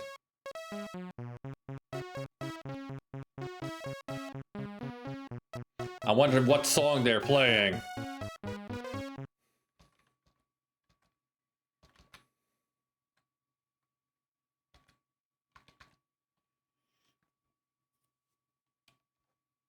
Okay, this is my final offer. I'm only doing it because you look like you need it pretty bad. I'll give you 30 buckasoids, and I'll throw in this swell jetpack. I only used it once. Works great in 0 gravity. You'll love it. Is it a deal? Yes or no?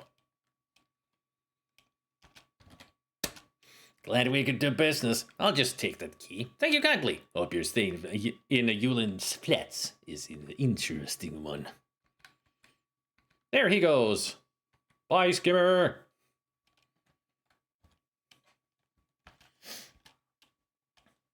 One of the streamers I follow often says, fine, be that way to games, and now I know where it's from. Fine, be that way.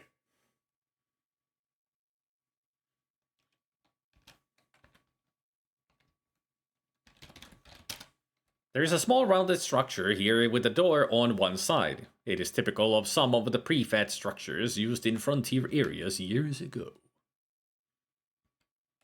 Who's in here now? There's a hip combo of green beings jamming. They only seem to be interested in playing music.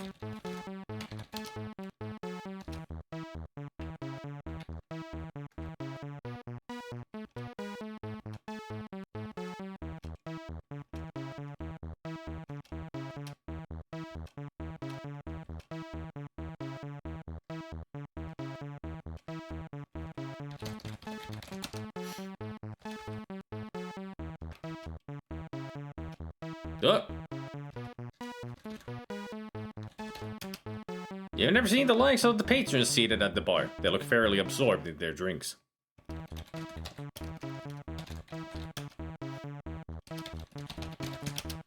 The sweeper is a small motorized device which scans the floor for debris and removes it within moments of detection. There's nothing special about it though, otherwise.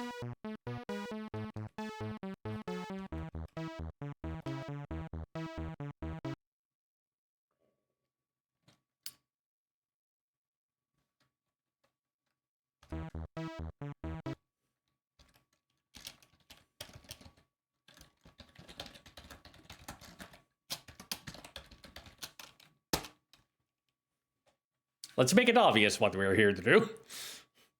Funniest thing about ZZ Top is that both Billy Gibbons and Dusty Hill have massive beards, but their drummer doesn't. However, his name is Frank Beard. Yep.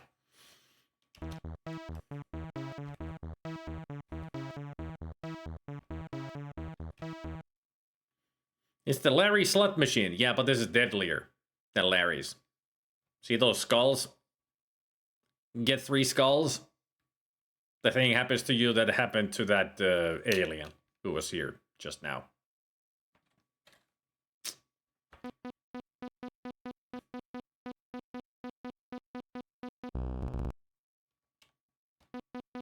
Almost got killed right away.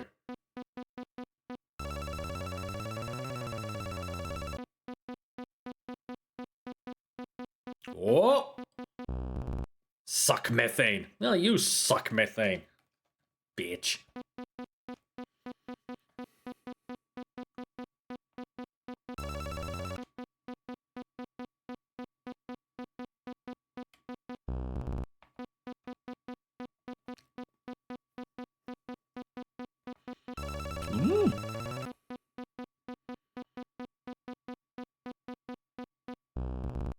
So sorry. Tough luck.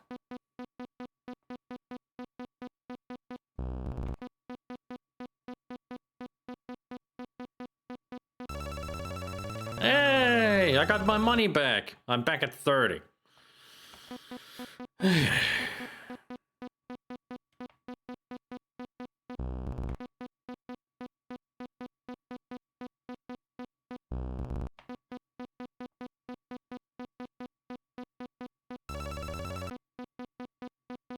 Take care, Sam. Back.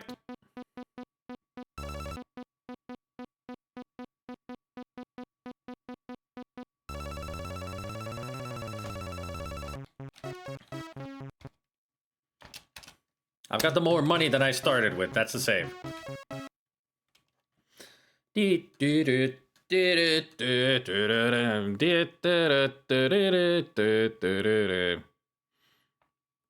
256 at least. As in break the bank.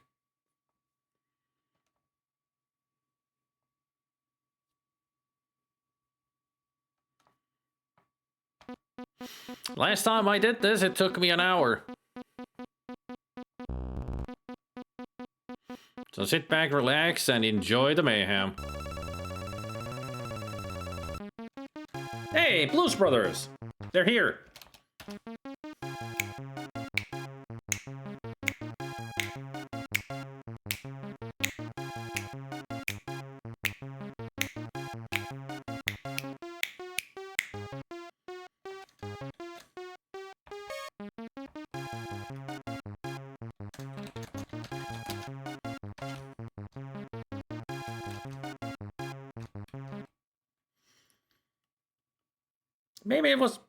Maybe it was Madonna who sued them. Did you find any information, Goblin? You said to go to the Google.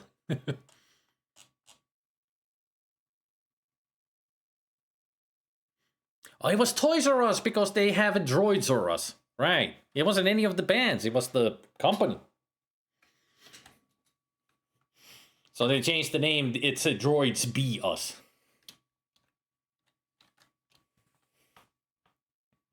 But I do remember that they, in the early versions of the game, they had Madonna in the group as well. But maybe it was some fan remake of the game or something, I don't know. Anyways, let's keep going.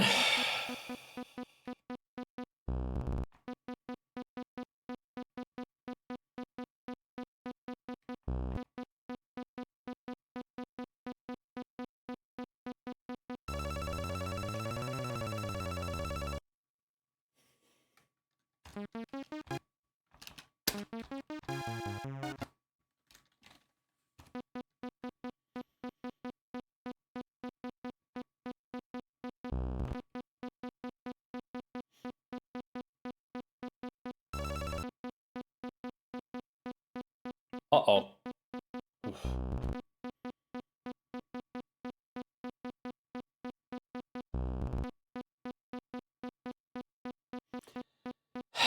Stop giving me the skull, please.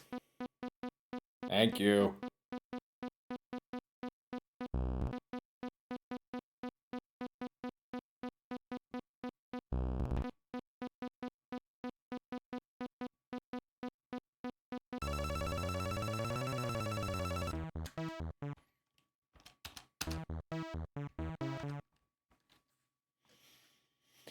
Okay, we're at 135. Double the money.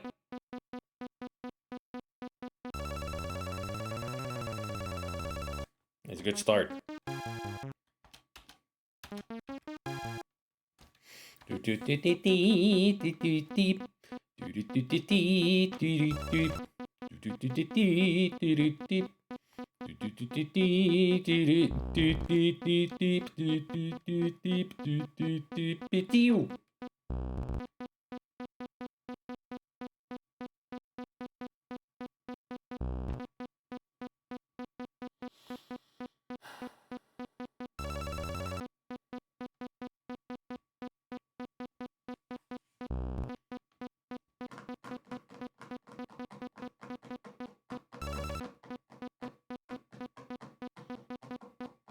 Still haven't given me 3 eyeballs.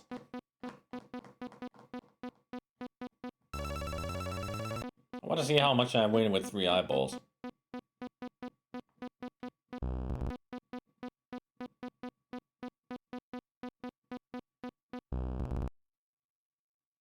Looks like a weird face staring at me.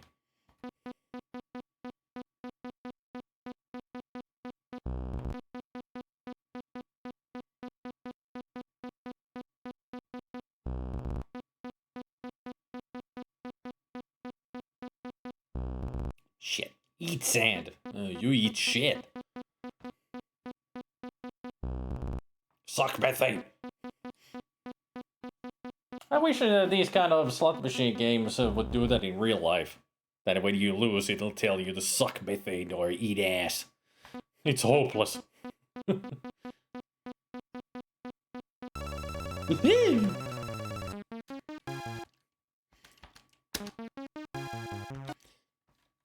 It's not gonna take as long as it did last time, since we're already at 180.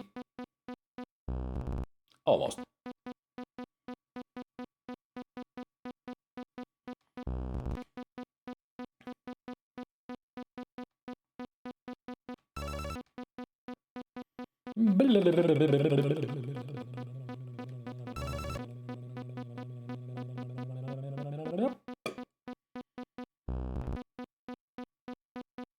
Uh-oh. Uh-oh. Phew.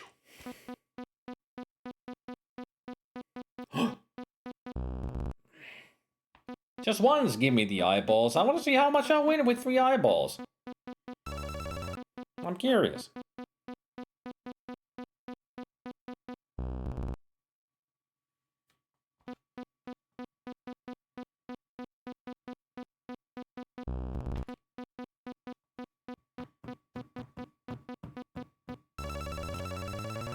We're almost there. We're at 222. All I need is one big win or a couple of small ones.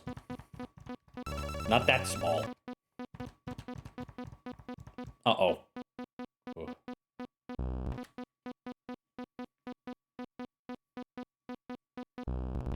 Still haven't got the eyeballs.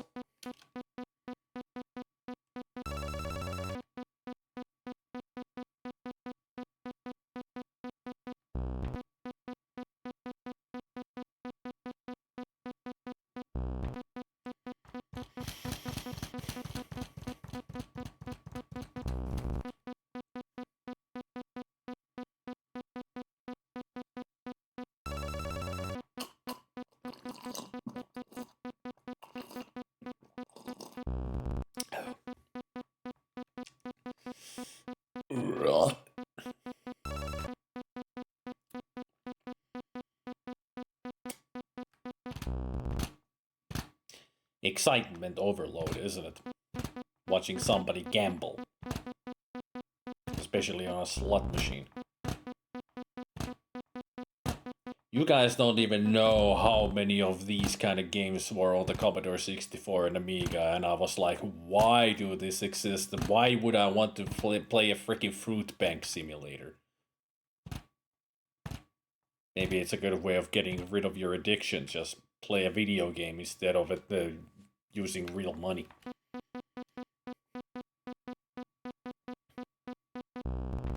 It was just stupid for a person who doesn't gamble.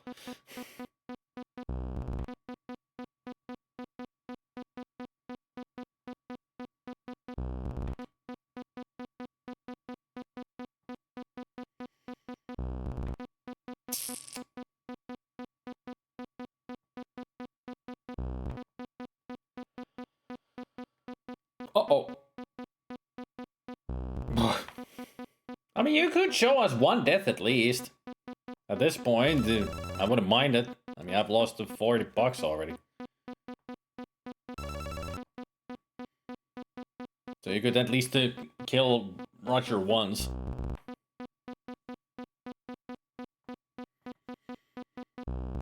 Just like in real life, these games are rigged.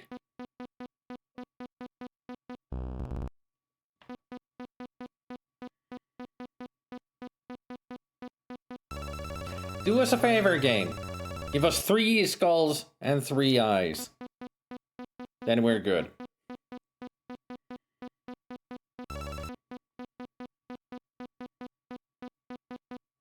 Get in there. Darn.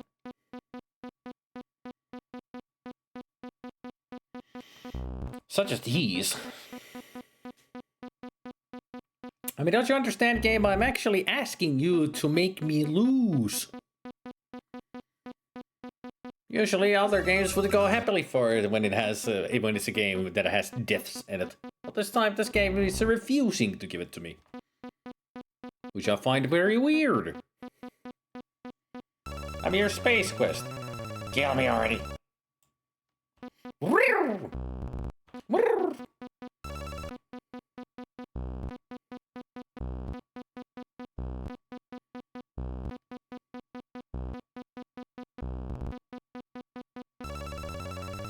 I'm back to 222.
Hey, we got in! A death! Woo! Luck's turn has cost you dearly. As life seeps away, you long for the simpler days aboard the Arcada.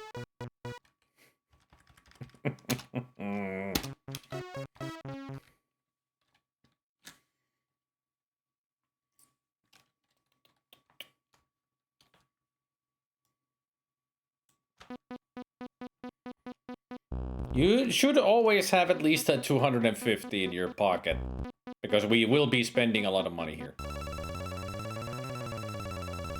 Sorry, there seems to be a circuit failure. To be reimbursed, send claim to Gibbsoid Novelties 2001 Odessa Blastway Gurnville Fedor XL Galaxy. Please allow 2 decades for delivery. There, 250.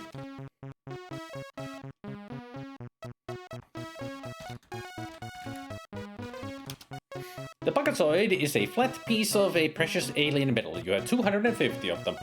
We broke the bank, but we got the amount of money that we can get. Yes!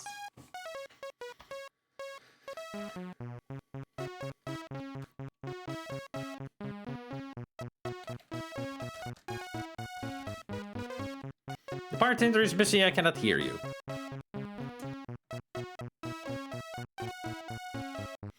Well, I got beer and 2 Bucketzoids. That'll be $2. Thank you very much.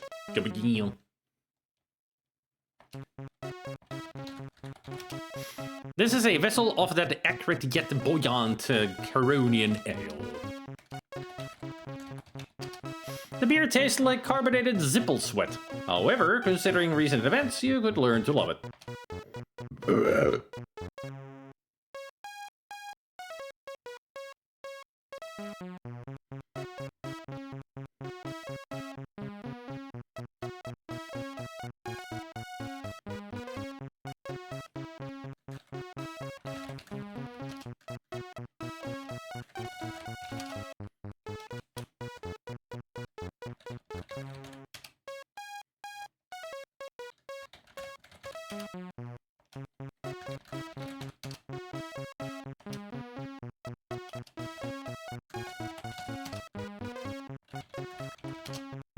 Gulp, gulp! Can I tell you another funny thing I just discovered in Pacific Drive Always?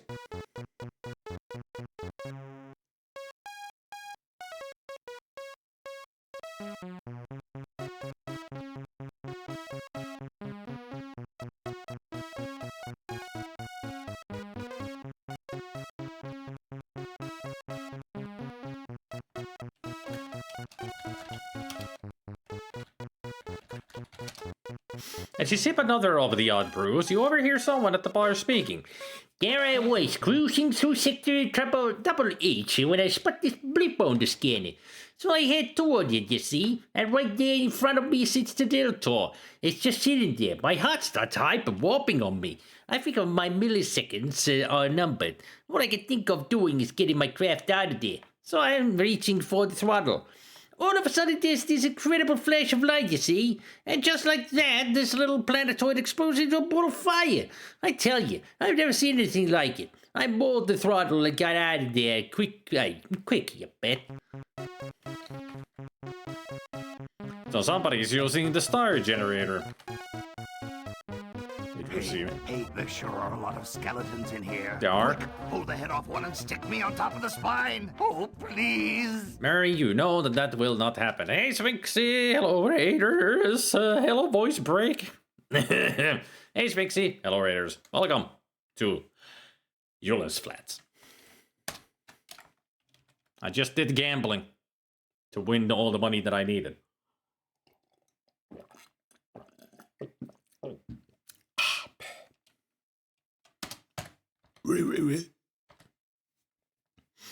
Hey there, King Kong.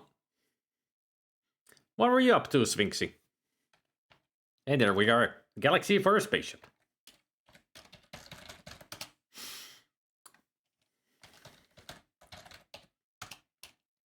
You are on Tiny's used spacecraft lot. There are only a few ships to choose from. Impossible to miss is the incredibly talkative, not to mention rotund owner Tiny. He's most certainly an unusual looking being.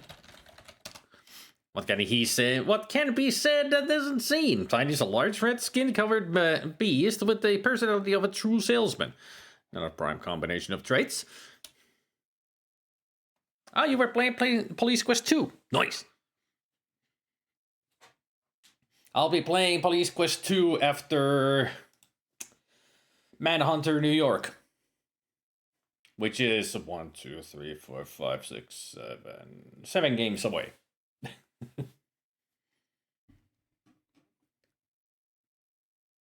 Oh, Isalta, you haven't seen... Well, Raiders, since you're here, as a specialty, thank you to Goblin, he made me this to play every time I start a game.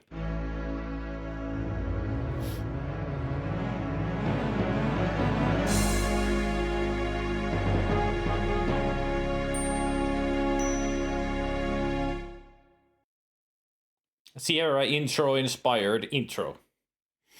Goblin made that for me. I'm not skipping Police Quest. Police Quest is after Larry 1. Larry is next, and after that it's Police Quest. I'm playing the Police Quest trilogy. And I mean trilogy. I'm not playing 4. That's all 4th. It's only 1, 2, and 3. I'm even attempting to play Police Quest 3 through.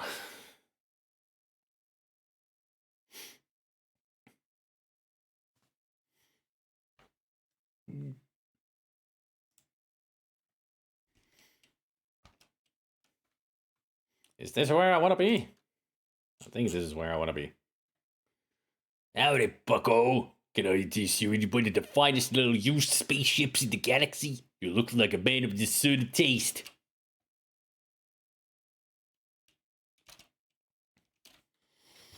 Ask about ship. Can I ask? Not implemented into the games yet, I see.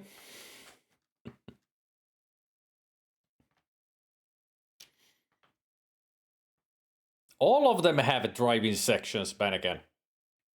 The first game, Police Quest 1 especially, is notorious for the driving sections.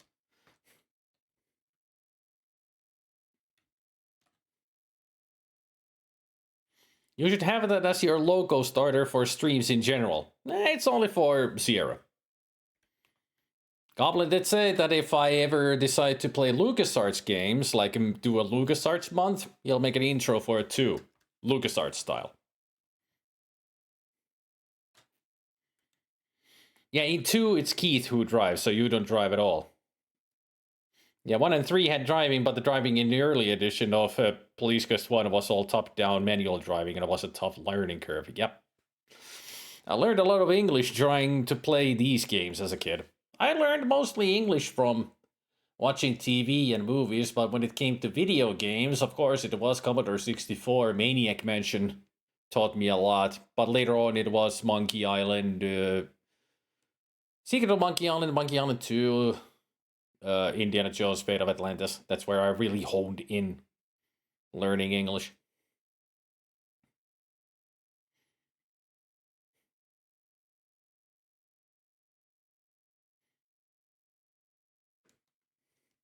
I didn't play Sierra games that much.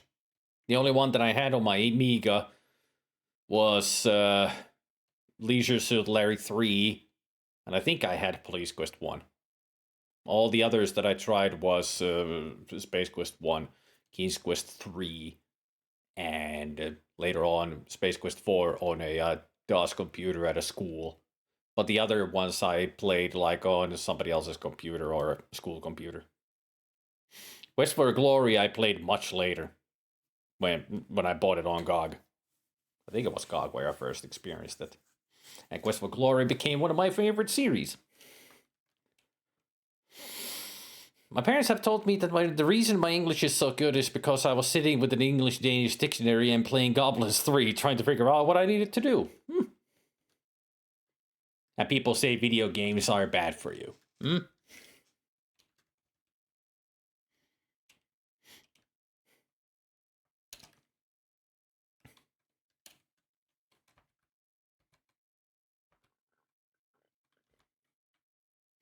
Well, this is quite a unique little unit. Never been flown over Mach 3. It was owned by a little old lady from Glensadrum. You have to fly it to believe it. And she can be yours for only 99 buckasoids.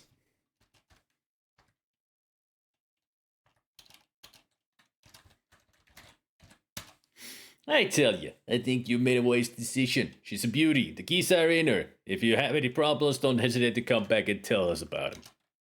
It's been a heck of a pleasure doing business with you. Well, good luck. Come again. You proudly climb into your new used spacecraft. There is definitely something unique about it. You turn the key excitedly.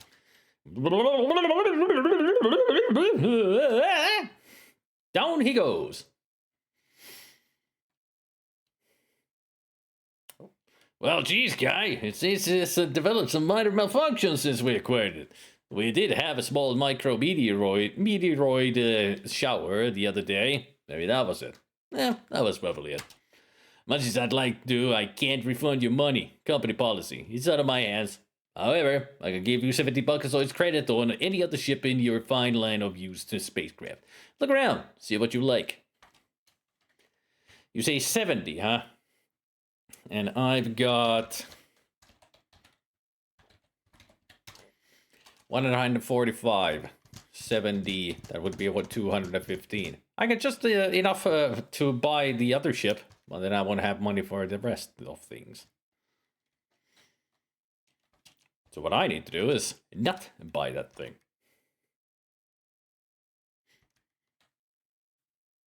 I learned most of my early English from Leisure Suit Larry 1, Police Quest, and Space Quest 1.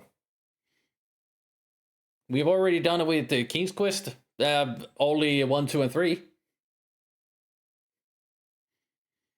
Another visitor. Stay a while. Stay forever. Mind you, I was 5 at the time. Ah.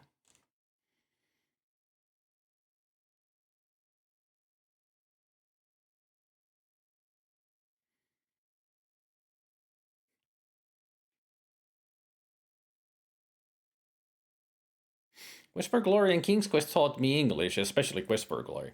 That intro needs to be 4x3. I'll add black bars to the top and buttons so it fills the screen. Or you could easily do it yourself. I can probably do it myself. It amazes me how so many people learned English through playing Sierra games. Well, for me, it's LucasArts. Like I said, I didn't really play that many Sierra games. Pretty much, I learned a lot from Leisure Suit Larry 3. I did play it a lot, but to me, it's LucasArts games. Maniac Mansion, Zack McCracken, Monkey Island, Indiana Jones Fate of Atlantis, Dave the Tentacle, Sam Max Hit the Road. Adventure games were definitely my main reason for learning English. Probably to a lot of people. I mean, I even played text adventure games on the C64. And then there were other games, like I played Elvira, Mistress of the Dark on the Amiga, and what other games that were text heavy? I mean, there were so many games. If you stand too close to the trunk when you try to close it, you will smack yourself in the face and actually take a bit of damage.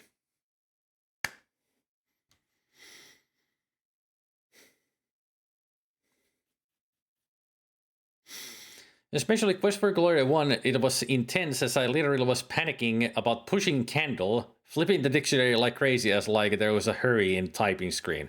Sulje ovit sitten työtä tuoli ja nyt työtä... Apua, mikä kettelee englanniksi? King's Quest 4 will be after Gold Rush. So it will be pretty soon. I mean, first is Larry 1, Police 1, then Space Quest 2, Gold Rush, and then King's Quest 4. Hey there, N9. Elvira, definitely one you play for the gaming experience. It's definitely not for the boobs, because you only see Elvira's titties at the beginning when she's talking to you and she's on her boudoir in her lounging chair. Just the animation and looking silly, but you see her boobs and that's it. I mean, I mean, of course, she's in the kitchen and you could go visit her every now and then, but the boobs are not the main point in Elvira. It's like the awful gameplay and stupid puzzles. The jungle one goblin. I need to get bit by a snake in the jungle in Gold Rush.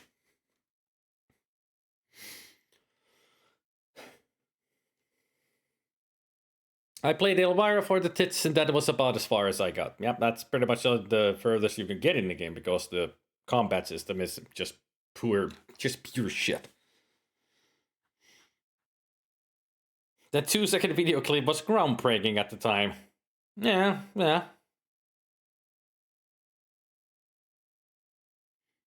But it wasn't the only 2-second video clip that you could see that with titties. I mean, there were some other kinds of games on the C64 and Amiga where you could see some animation. If you know what I mean. My music teacher introduced me to older Sarien games back in the day. Really? That's pretty cool. Had a 1,000-page Reader's Digest dictionary triplet collection. Big one of English, Finnish, then a Finnish, English, and finally slang dictionary. That was most useless of the bunch. Got my eyes ripped out by a hawk or something. Yeah, it's a hawk. It's one of those that they've trained to hunt for birds and small animals. But the master senses that you need to shoot the hawk, otherwise it comes in and... That's one of the other reasons why people played a lot of Horrorsoft games. The gore. Because they had unique... death scenes. Just like with Sierra games, later on you get all those unique flavor texts when you die. Especially Space Quest. But in Horrorsoft they had those very unique, very detailed, horrific death sequences.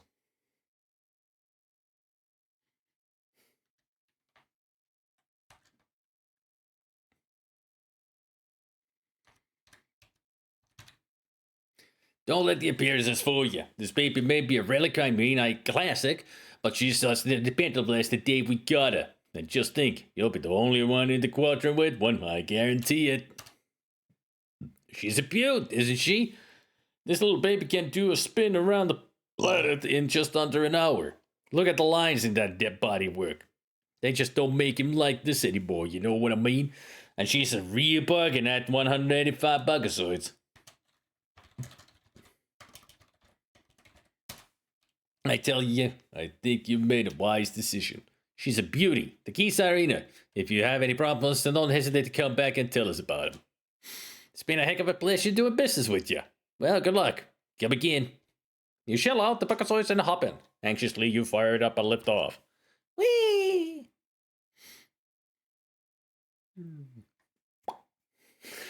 In the distance, you see Roger dying.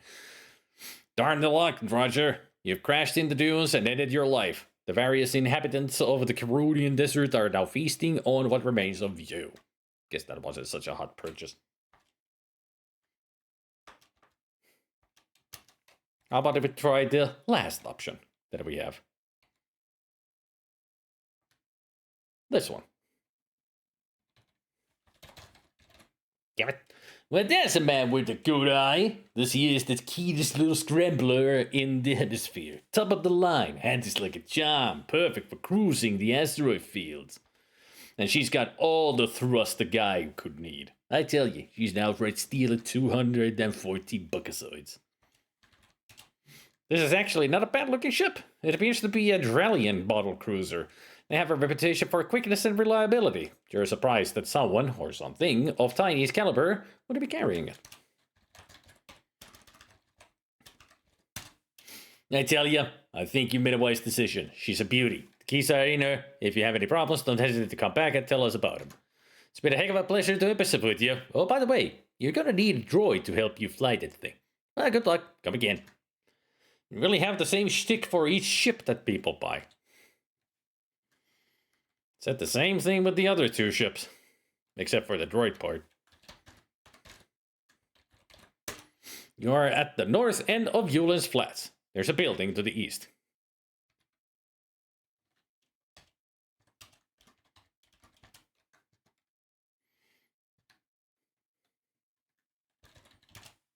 You leave a moist arch on the building side.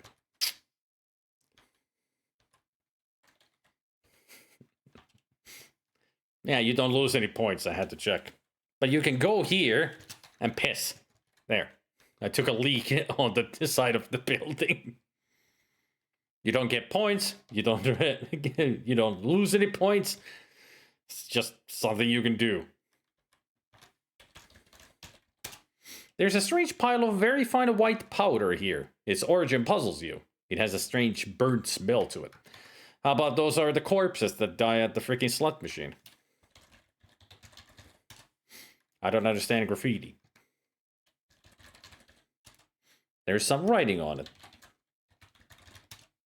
It appears to be in Sarien. You're a little rusty in your Sarien, but it appears to say Xenon Bites. Rude.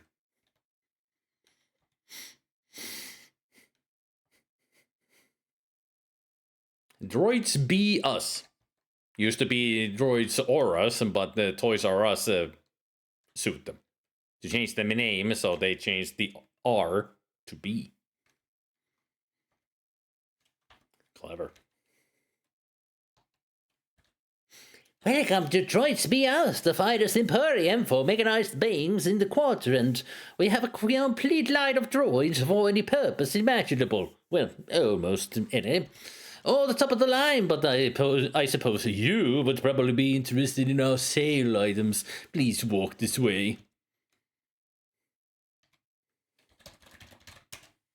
This is the inside of Droids Be Us. The room has a pedestal in the middle and a stairway and balcony toward the back.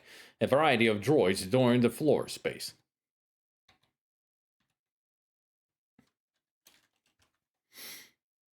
Unbelievable, though, how a parody name landed them in legal trouble. Yeah, some people are, they just are very protective of the copyright. Like Toys R Us were protected of their name, so couldn't even make fun of it. That kind of a thing. Alright, now we looked at the jetpack. This is your bargain jetpack. The Buckazoid is a flip piece. I got 30.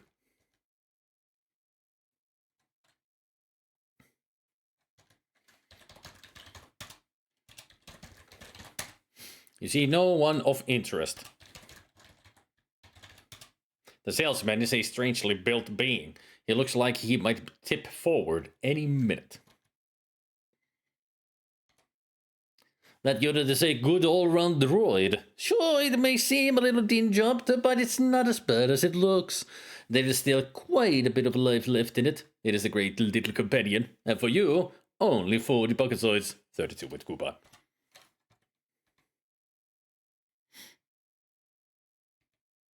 That model is ideal for flight systems operations.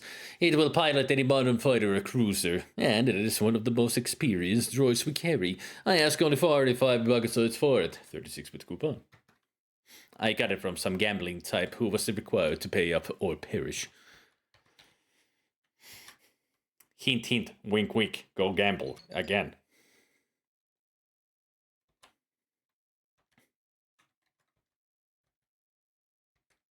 That one is a collector's item. One of the very first droids ever built. Someday that rare piece is going to bring me a small fortune at the auction. It's not for sale. We call that one the Peacemaker. It's used primarily in security. In a crime situation, it is capable of apprehending, trying, sentencing, and punishing the offender on the spot. Swift and effective. And only 368 Buckazoids. 294 with coupon.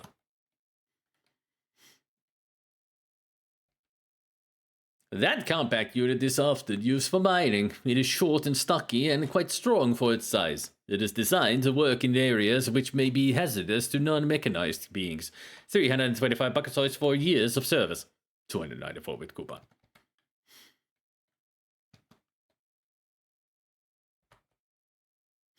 So I got only 30 Buckazoids.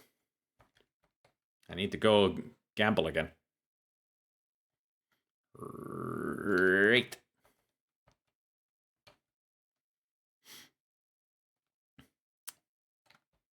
Roger. There you are.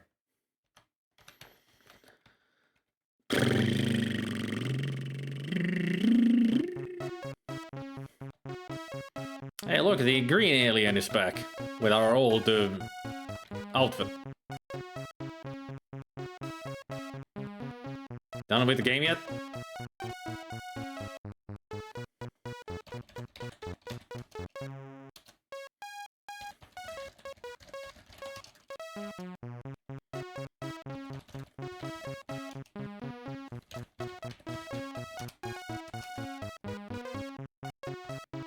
Mind if I try? Good sir. Ah, there he goes.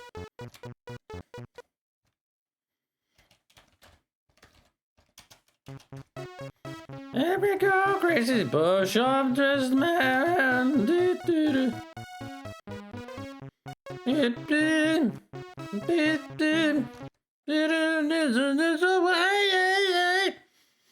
The car riding us as fast as they can. There we go, crazy bush of dressed man.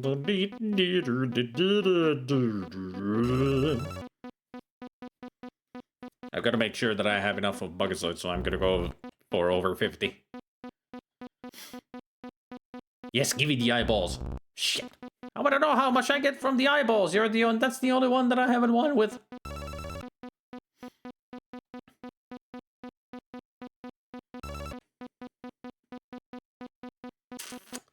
Dee dee dee dee dee dee dee dee.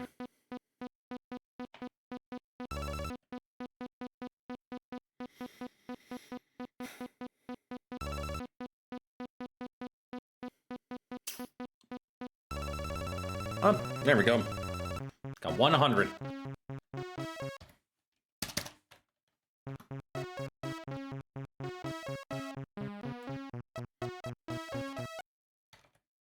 See there, pal. It's come to my attention that you're in market for some transportation. I may be able to help. If you follow me, I'd like to show you a fine little piece of machinery that'll knock your eyes out.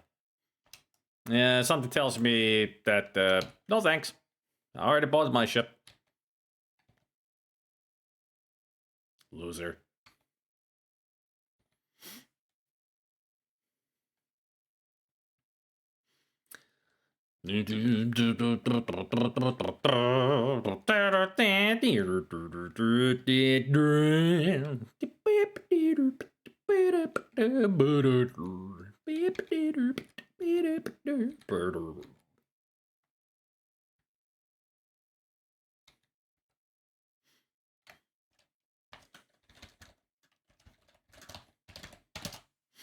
Using your discount coupon, you have made a relatively decent purchase of a pre-owned sale item. I didn't even know that I had a coupon.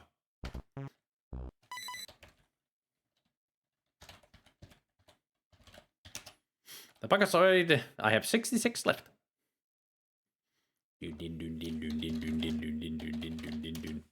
There's nothing I can tell you that the salesman hasn't already.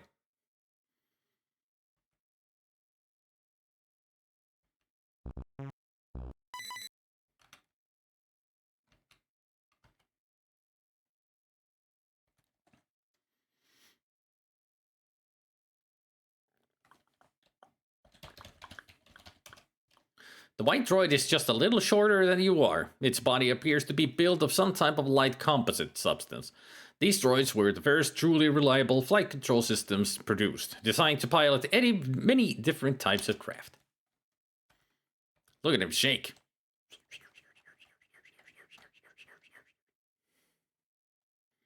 It ain't no droid like this.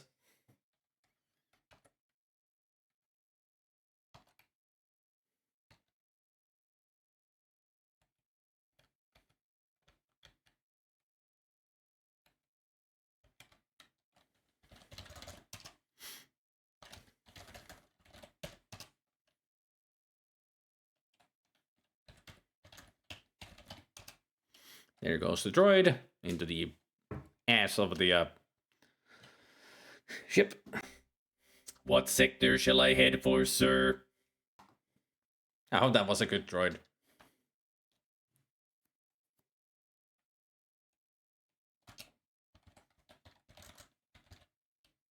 Sector HH. Sector HH it is. I will proceed with course entry.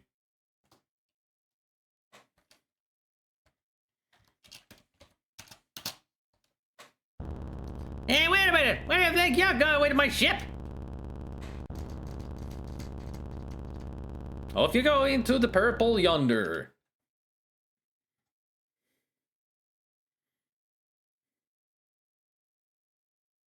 There we are.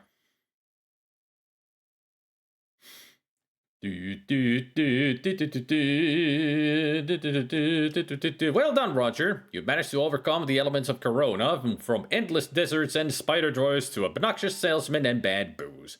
Yes, the sand in your boots shall forever serve as a reminder of this forsaken planet. You should feel proud. But now, destiny awaits, with an even greater challenge.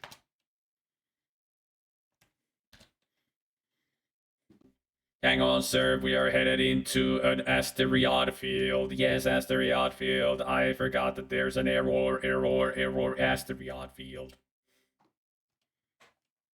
Kind of remember that there's the typo in this. Not an asteroid field, an asteroid.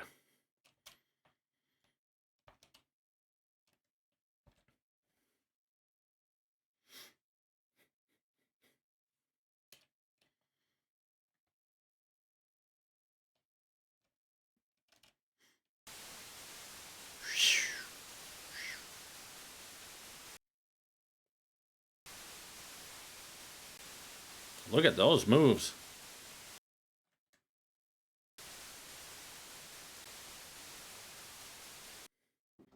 That was mighty close. There's a ship ahead. Or maybe it's a space station. Probably a moon. We have established visual contact with the ship of Sarien origin. The name Deltor is confirmed. You might consider the fact that we are endangered by being anywhere near this ship. I hope you didn't waste money on the extended warranty when you purchased me. Dude, I didn't get any warranty. I will slow our approach and stand off at a safe distance. You do that while we go risk our lives. Or at least Roger will risk his own life. Now that's a spaceship. Kind of looks like a Thunderbird, doesn't it? Thunderbird number 3? No, number 2? The green one. Exactly, the green one, yeah. Can't remember if it's 1 or 2, which is the green. But that's exactly the same shape. You are now wearing the jetpack. A small control link. It snaps onto the back of your helmet, allowing you to control it merely by focusing on where you want to go.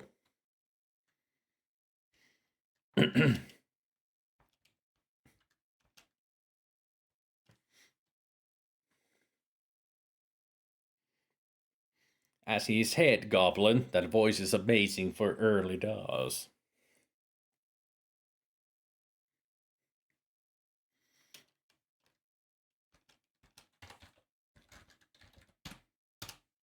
Before leaving the safety of your ship, you instruct the little droid to set a course for Xenon, where you will rendezvous later, providing, of course, that you are successful in carrying out your mission. Once again, you're on your own. This is where I got stuck on my first time playing, had to replay the whole game. Yep. It's one of the things that are notorious about Space Quest. Especially Space Quest 1. There's so many moments that if you miss just one item in one place, it soft locks the game. Have to restart all over again.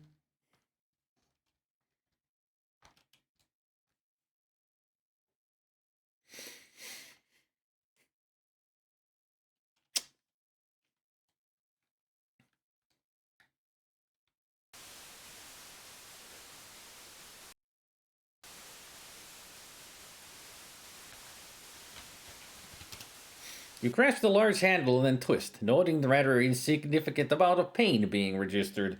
You're extremely grateful to hear a click.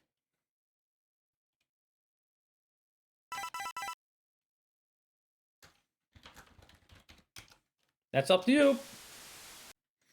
As you enter the Sarien ship, the airlock door seals itself behind you.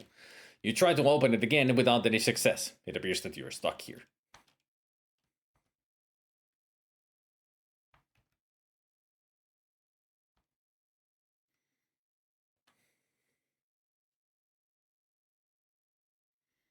Yeah, I had no jetpack and the game was just over. Yep. It's so stupid that you gotta wait for the deal with the guy and first say no, and then he comes back and then you say yes, because he offers the same amount of money and a jetpack. The squat little man that is droid sure makes a disgusting array of noises, doesn't he?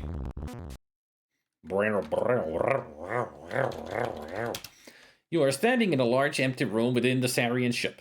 On one wall is a vent. There's some sort of trunk on the floor.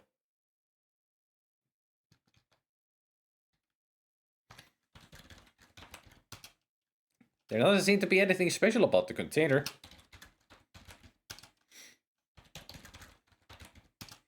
It is empty.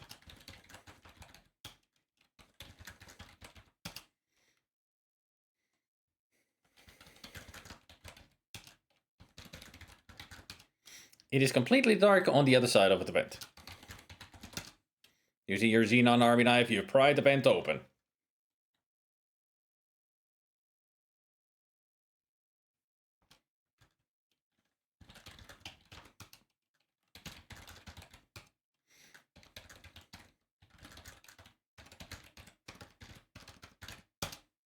Done.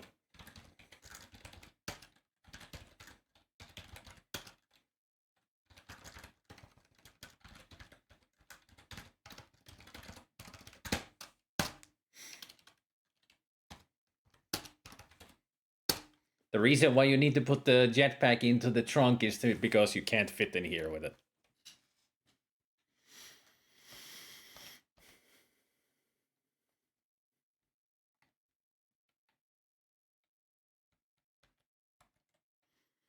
Up, but away!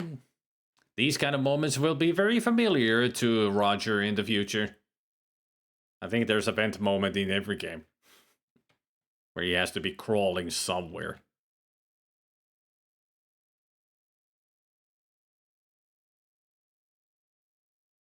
Your nose has just been redesigned by your ill-advised attempt to insert it into a closed vent. It is closed. It looks like you jarred it loose.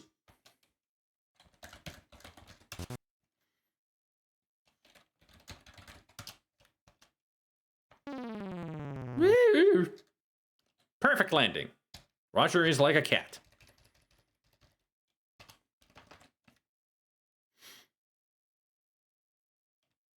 Weird, eccentric, and always lands on his feet.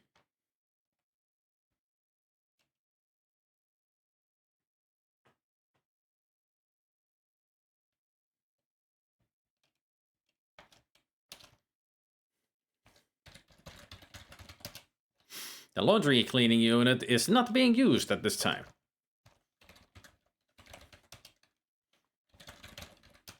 You're in the ship's laundry facilities. Exiting the vent here is where you get the mighty wimpy kick in the VGA remake. That's what I thought.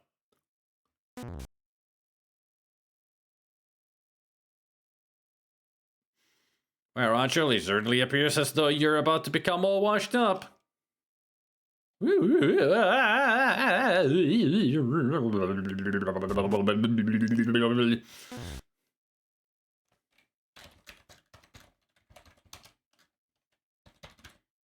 Somehow you managed to survive the rinse cycle. As you emerge from the cleaning unit, you notice that you are dressed in a Sarien battle uniform. What a stroke of genius!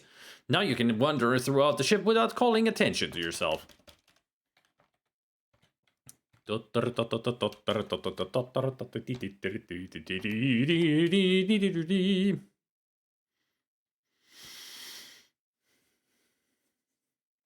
Even in 5, you do it on Quirk ship, and in 3, you have to insert the gem in mouth to go through the caves. 4 doesn't really have any crawling spaces, but it has flying sections. As in, you float in the air in the freaking skaterorama. And in 2, well, you gotta go through all kinds of dangerous mazes. You flex those mighty muscles you wish you had. Is when you break the stalagmite. Stalagmite. Where's there a stalagmite?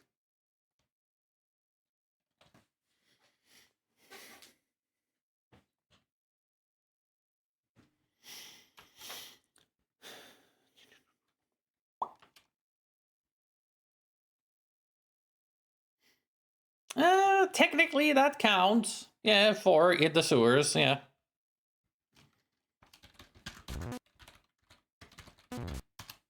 In the pocket of this uniform is an alien identification card. The name on the card is Butston Freem. You wonder if this is a common Sarien name.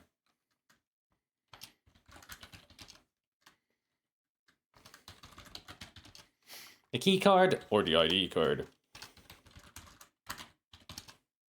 This is a Sarien ID card. The name on the card is Butston Freem. Stalagmite is when you avoided the Orat and gone down the elevator. Avoided the Oravat, which is squirrels in Finnish. But yeah, I think you mean Orat.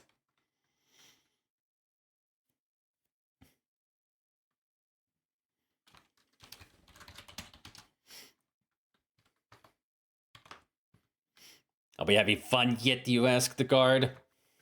That's the most fun I've had since the apocalypse ate my brother, Responds the bored-looking Sarien.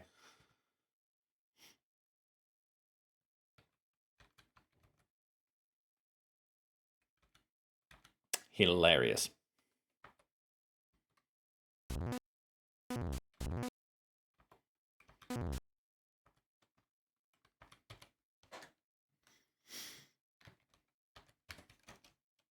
Are we having fun yet? This is the most fun I've had since the apocalypse ate my brother. I think I'll say the same thing. Finnish and Space Quest being mixed in my tumble dryer brain.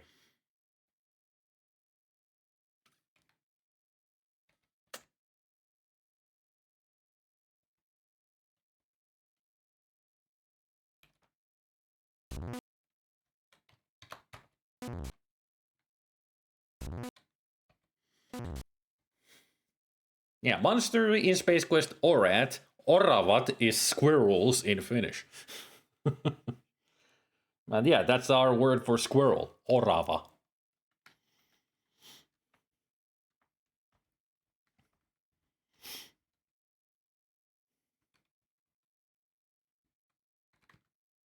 Do you own King's Quest 2? Ask. Yeah, on King's Quest 2. Asked the nosy guard. Yes? Great, responds the guard. Pondering his interest, you ask yourself whether or not this guy is getting a kickback from Sierra Online. Later you realize this is silly. What would a Sarien do with money from coarse gold?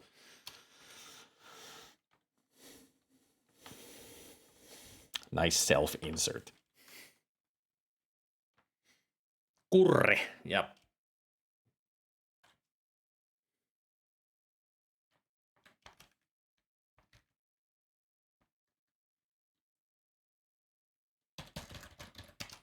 You are on an elevated walkway inside an enormous chamber. Peering over the railing, you see the stolen star generator. He looks to be armed and dangerous. I wouldn't mess around with him.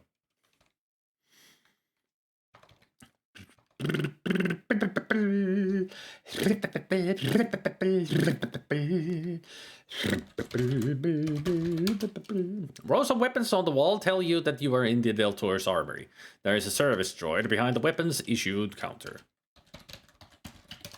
He's watching you very closely. You had better play it cool.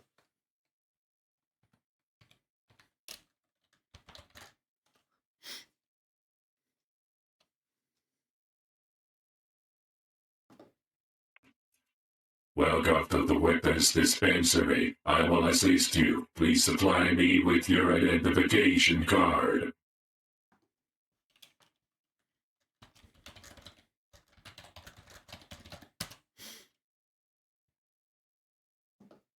Excuse me, I shall retrieve your weapon.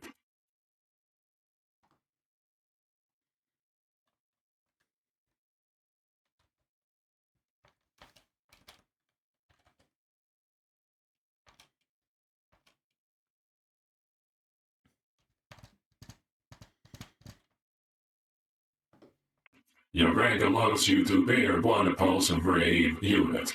Remember, no firing in the ship. Have a nice day.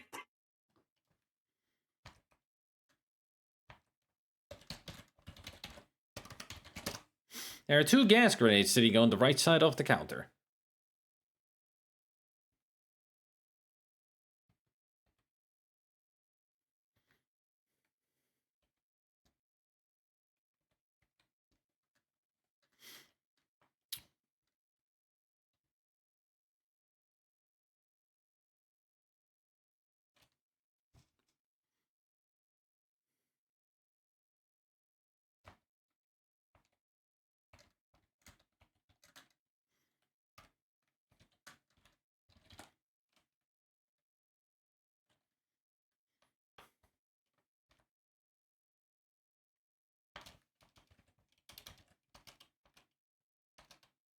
I'm sorry, you may not possess that device. That would be punishable by death.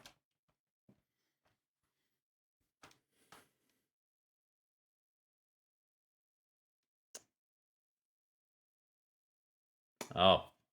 Oops.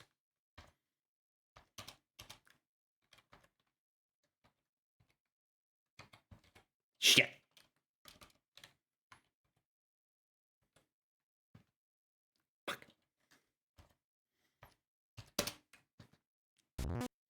Gotta do this all over again. I need to grab it when the droid goes away.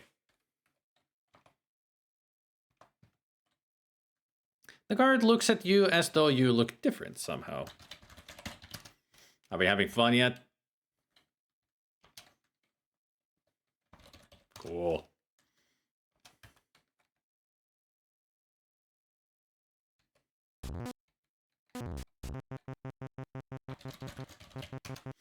There's a guardian droid here roaming the corridor. Fortunately, it recognizes you as a Sarien. Still don't want to get too close to it.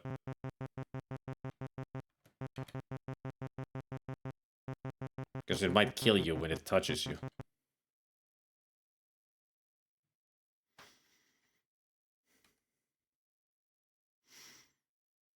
What do you mean I'm fast? I'm using a walkthrough. So I know where I'm going.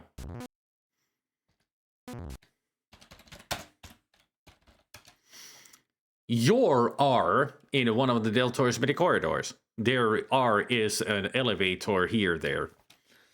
Your R.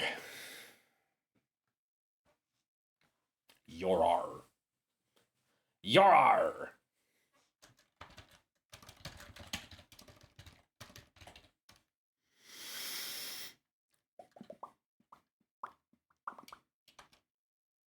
Which way to the little boy's room, you ask, hoping Sarians even do that sort of thing.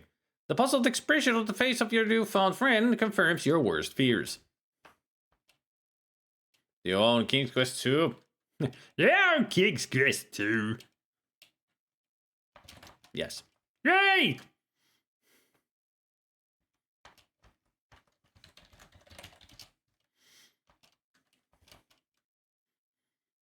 Hey, bud, what's with the helmet indoors? Asked the curious guard. Shh, I'm hiding from the boss.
You already have one.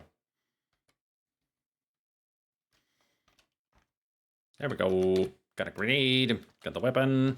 Da da da. Save the game.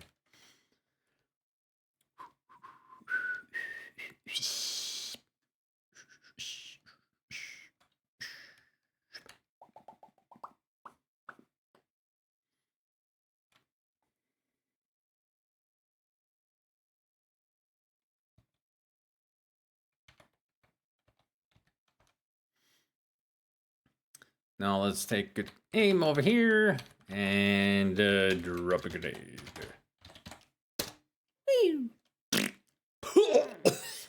The grenade drops to the floor, releasing its poisonous gas on the unsuspecting alien. Good shot, Roger. And now we can just walk. Oh yeah, the poisonous gas wafts up in the air.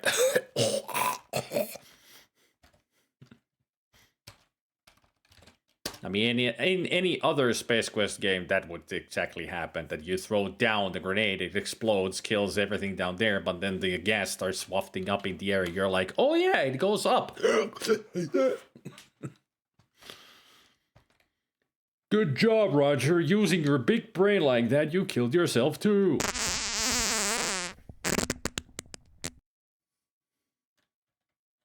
There's so many sounds there that I don't even remember.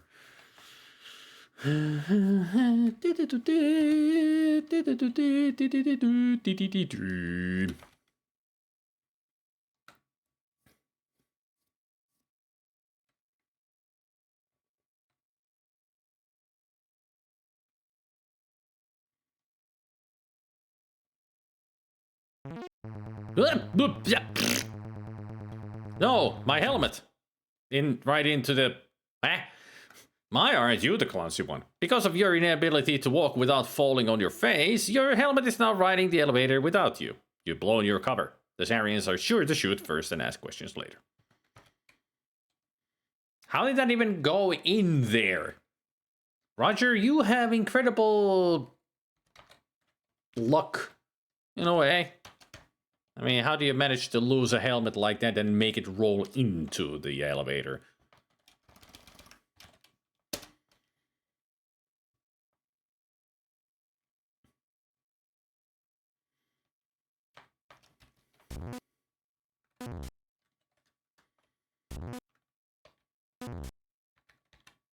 And also, how are your eyes red now? Roger looks evil.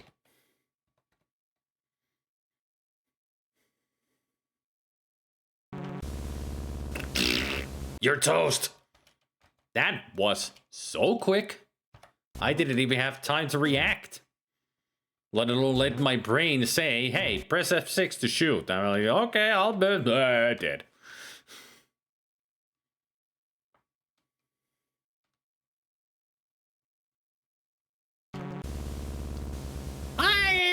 You've just been reduced to microparticles by the alien's pulse rate. You'll have to be quicker on the draw than that, Roger. I know, it's impossibly fast. I think I need to slow down the game. Wasted!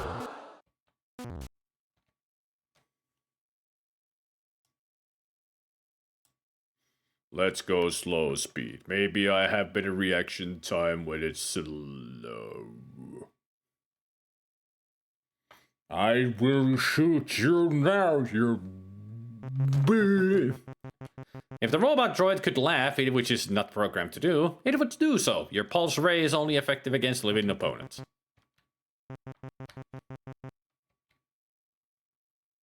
Oh, now there's no opponents. Good. I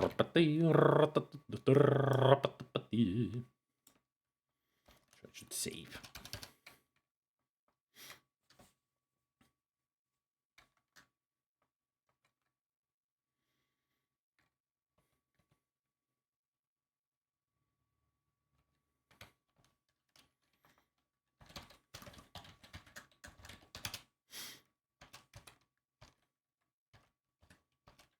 You seem to have found a remote control device of some sort. It has only one button labeled on and off.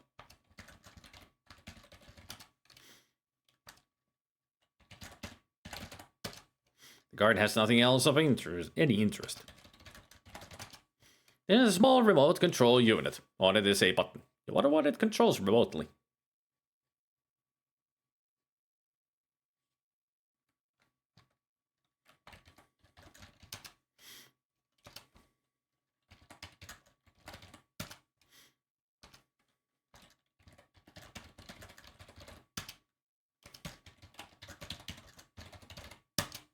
Suddenly, the force field protecting the star generator disappears.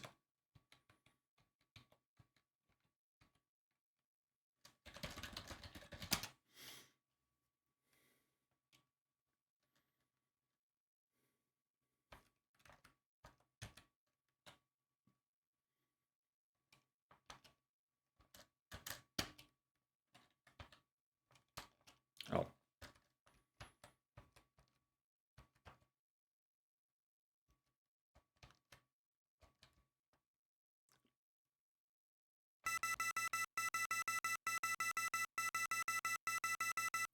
The nation cycle has been gone.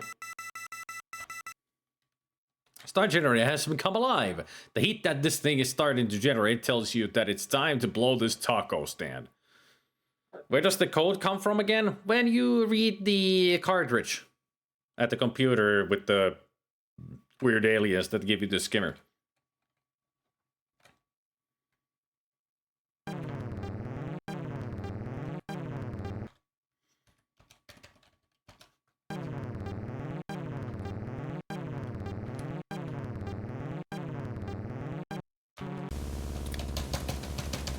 I am jamming the F6, and yet they somehow are so much faster than me.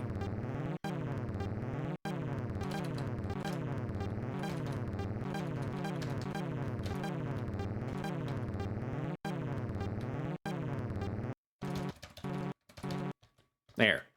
I killed you, you motherfucker.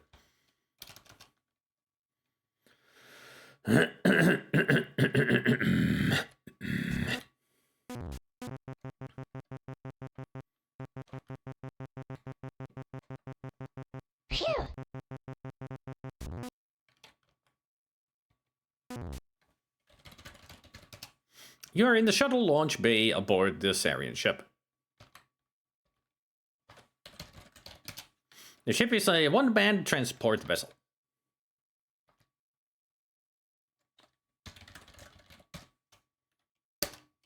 That cannot be done from where you are. Swiftly slip into the sleek ship. Tried to say that 3 times, man. Swiftly slip into the sleek ship. Swiftly slip into the sleek ship. Swiftly slip into the sleek ship. Perfect.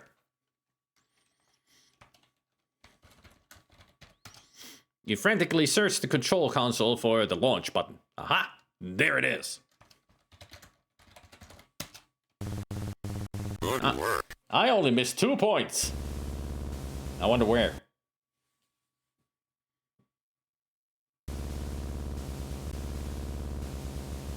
I think it's blowing up.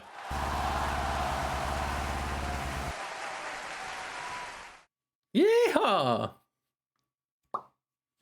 You just hear in the distance. Oh no! Hey, it's you! That's perfect. Let's join our cursed forces together, and together we can rule the world!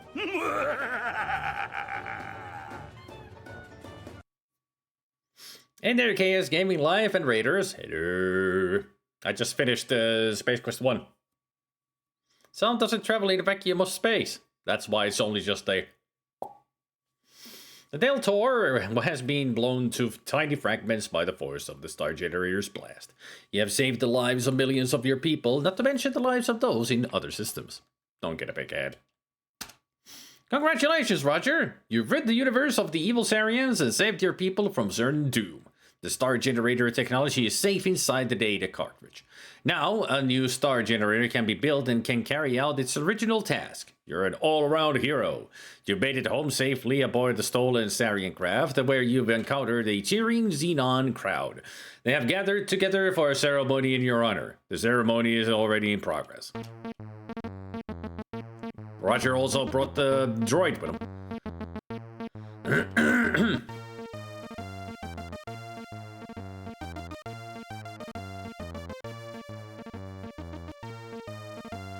As a token of appreciation, you are represented with a golden mop. Thank you, Roger, for cleaning up our galaxy, Says the Xenon leader. Once a janitor, always a janitor.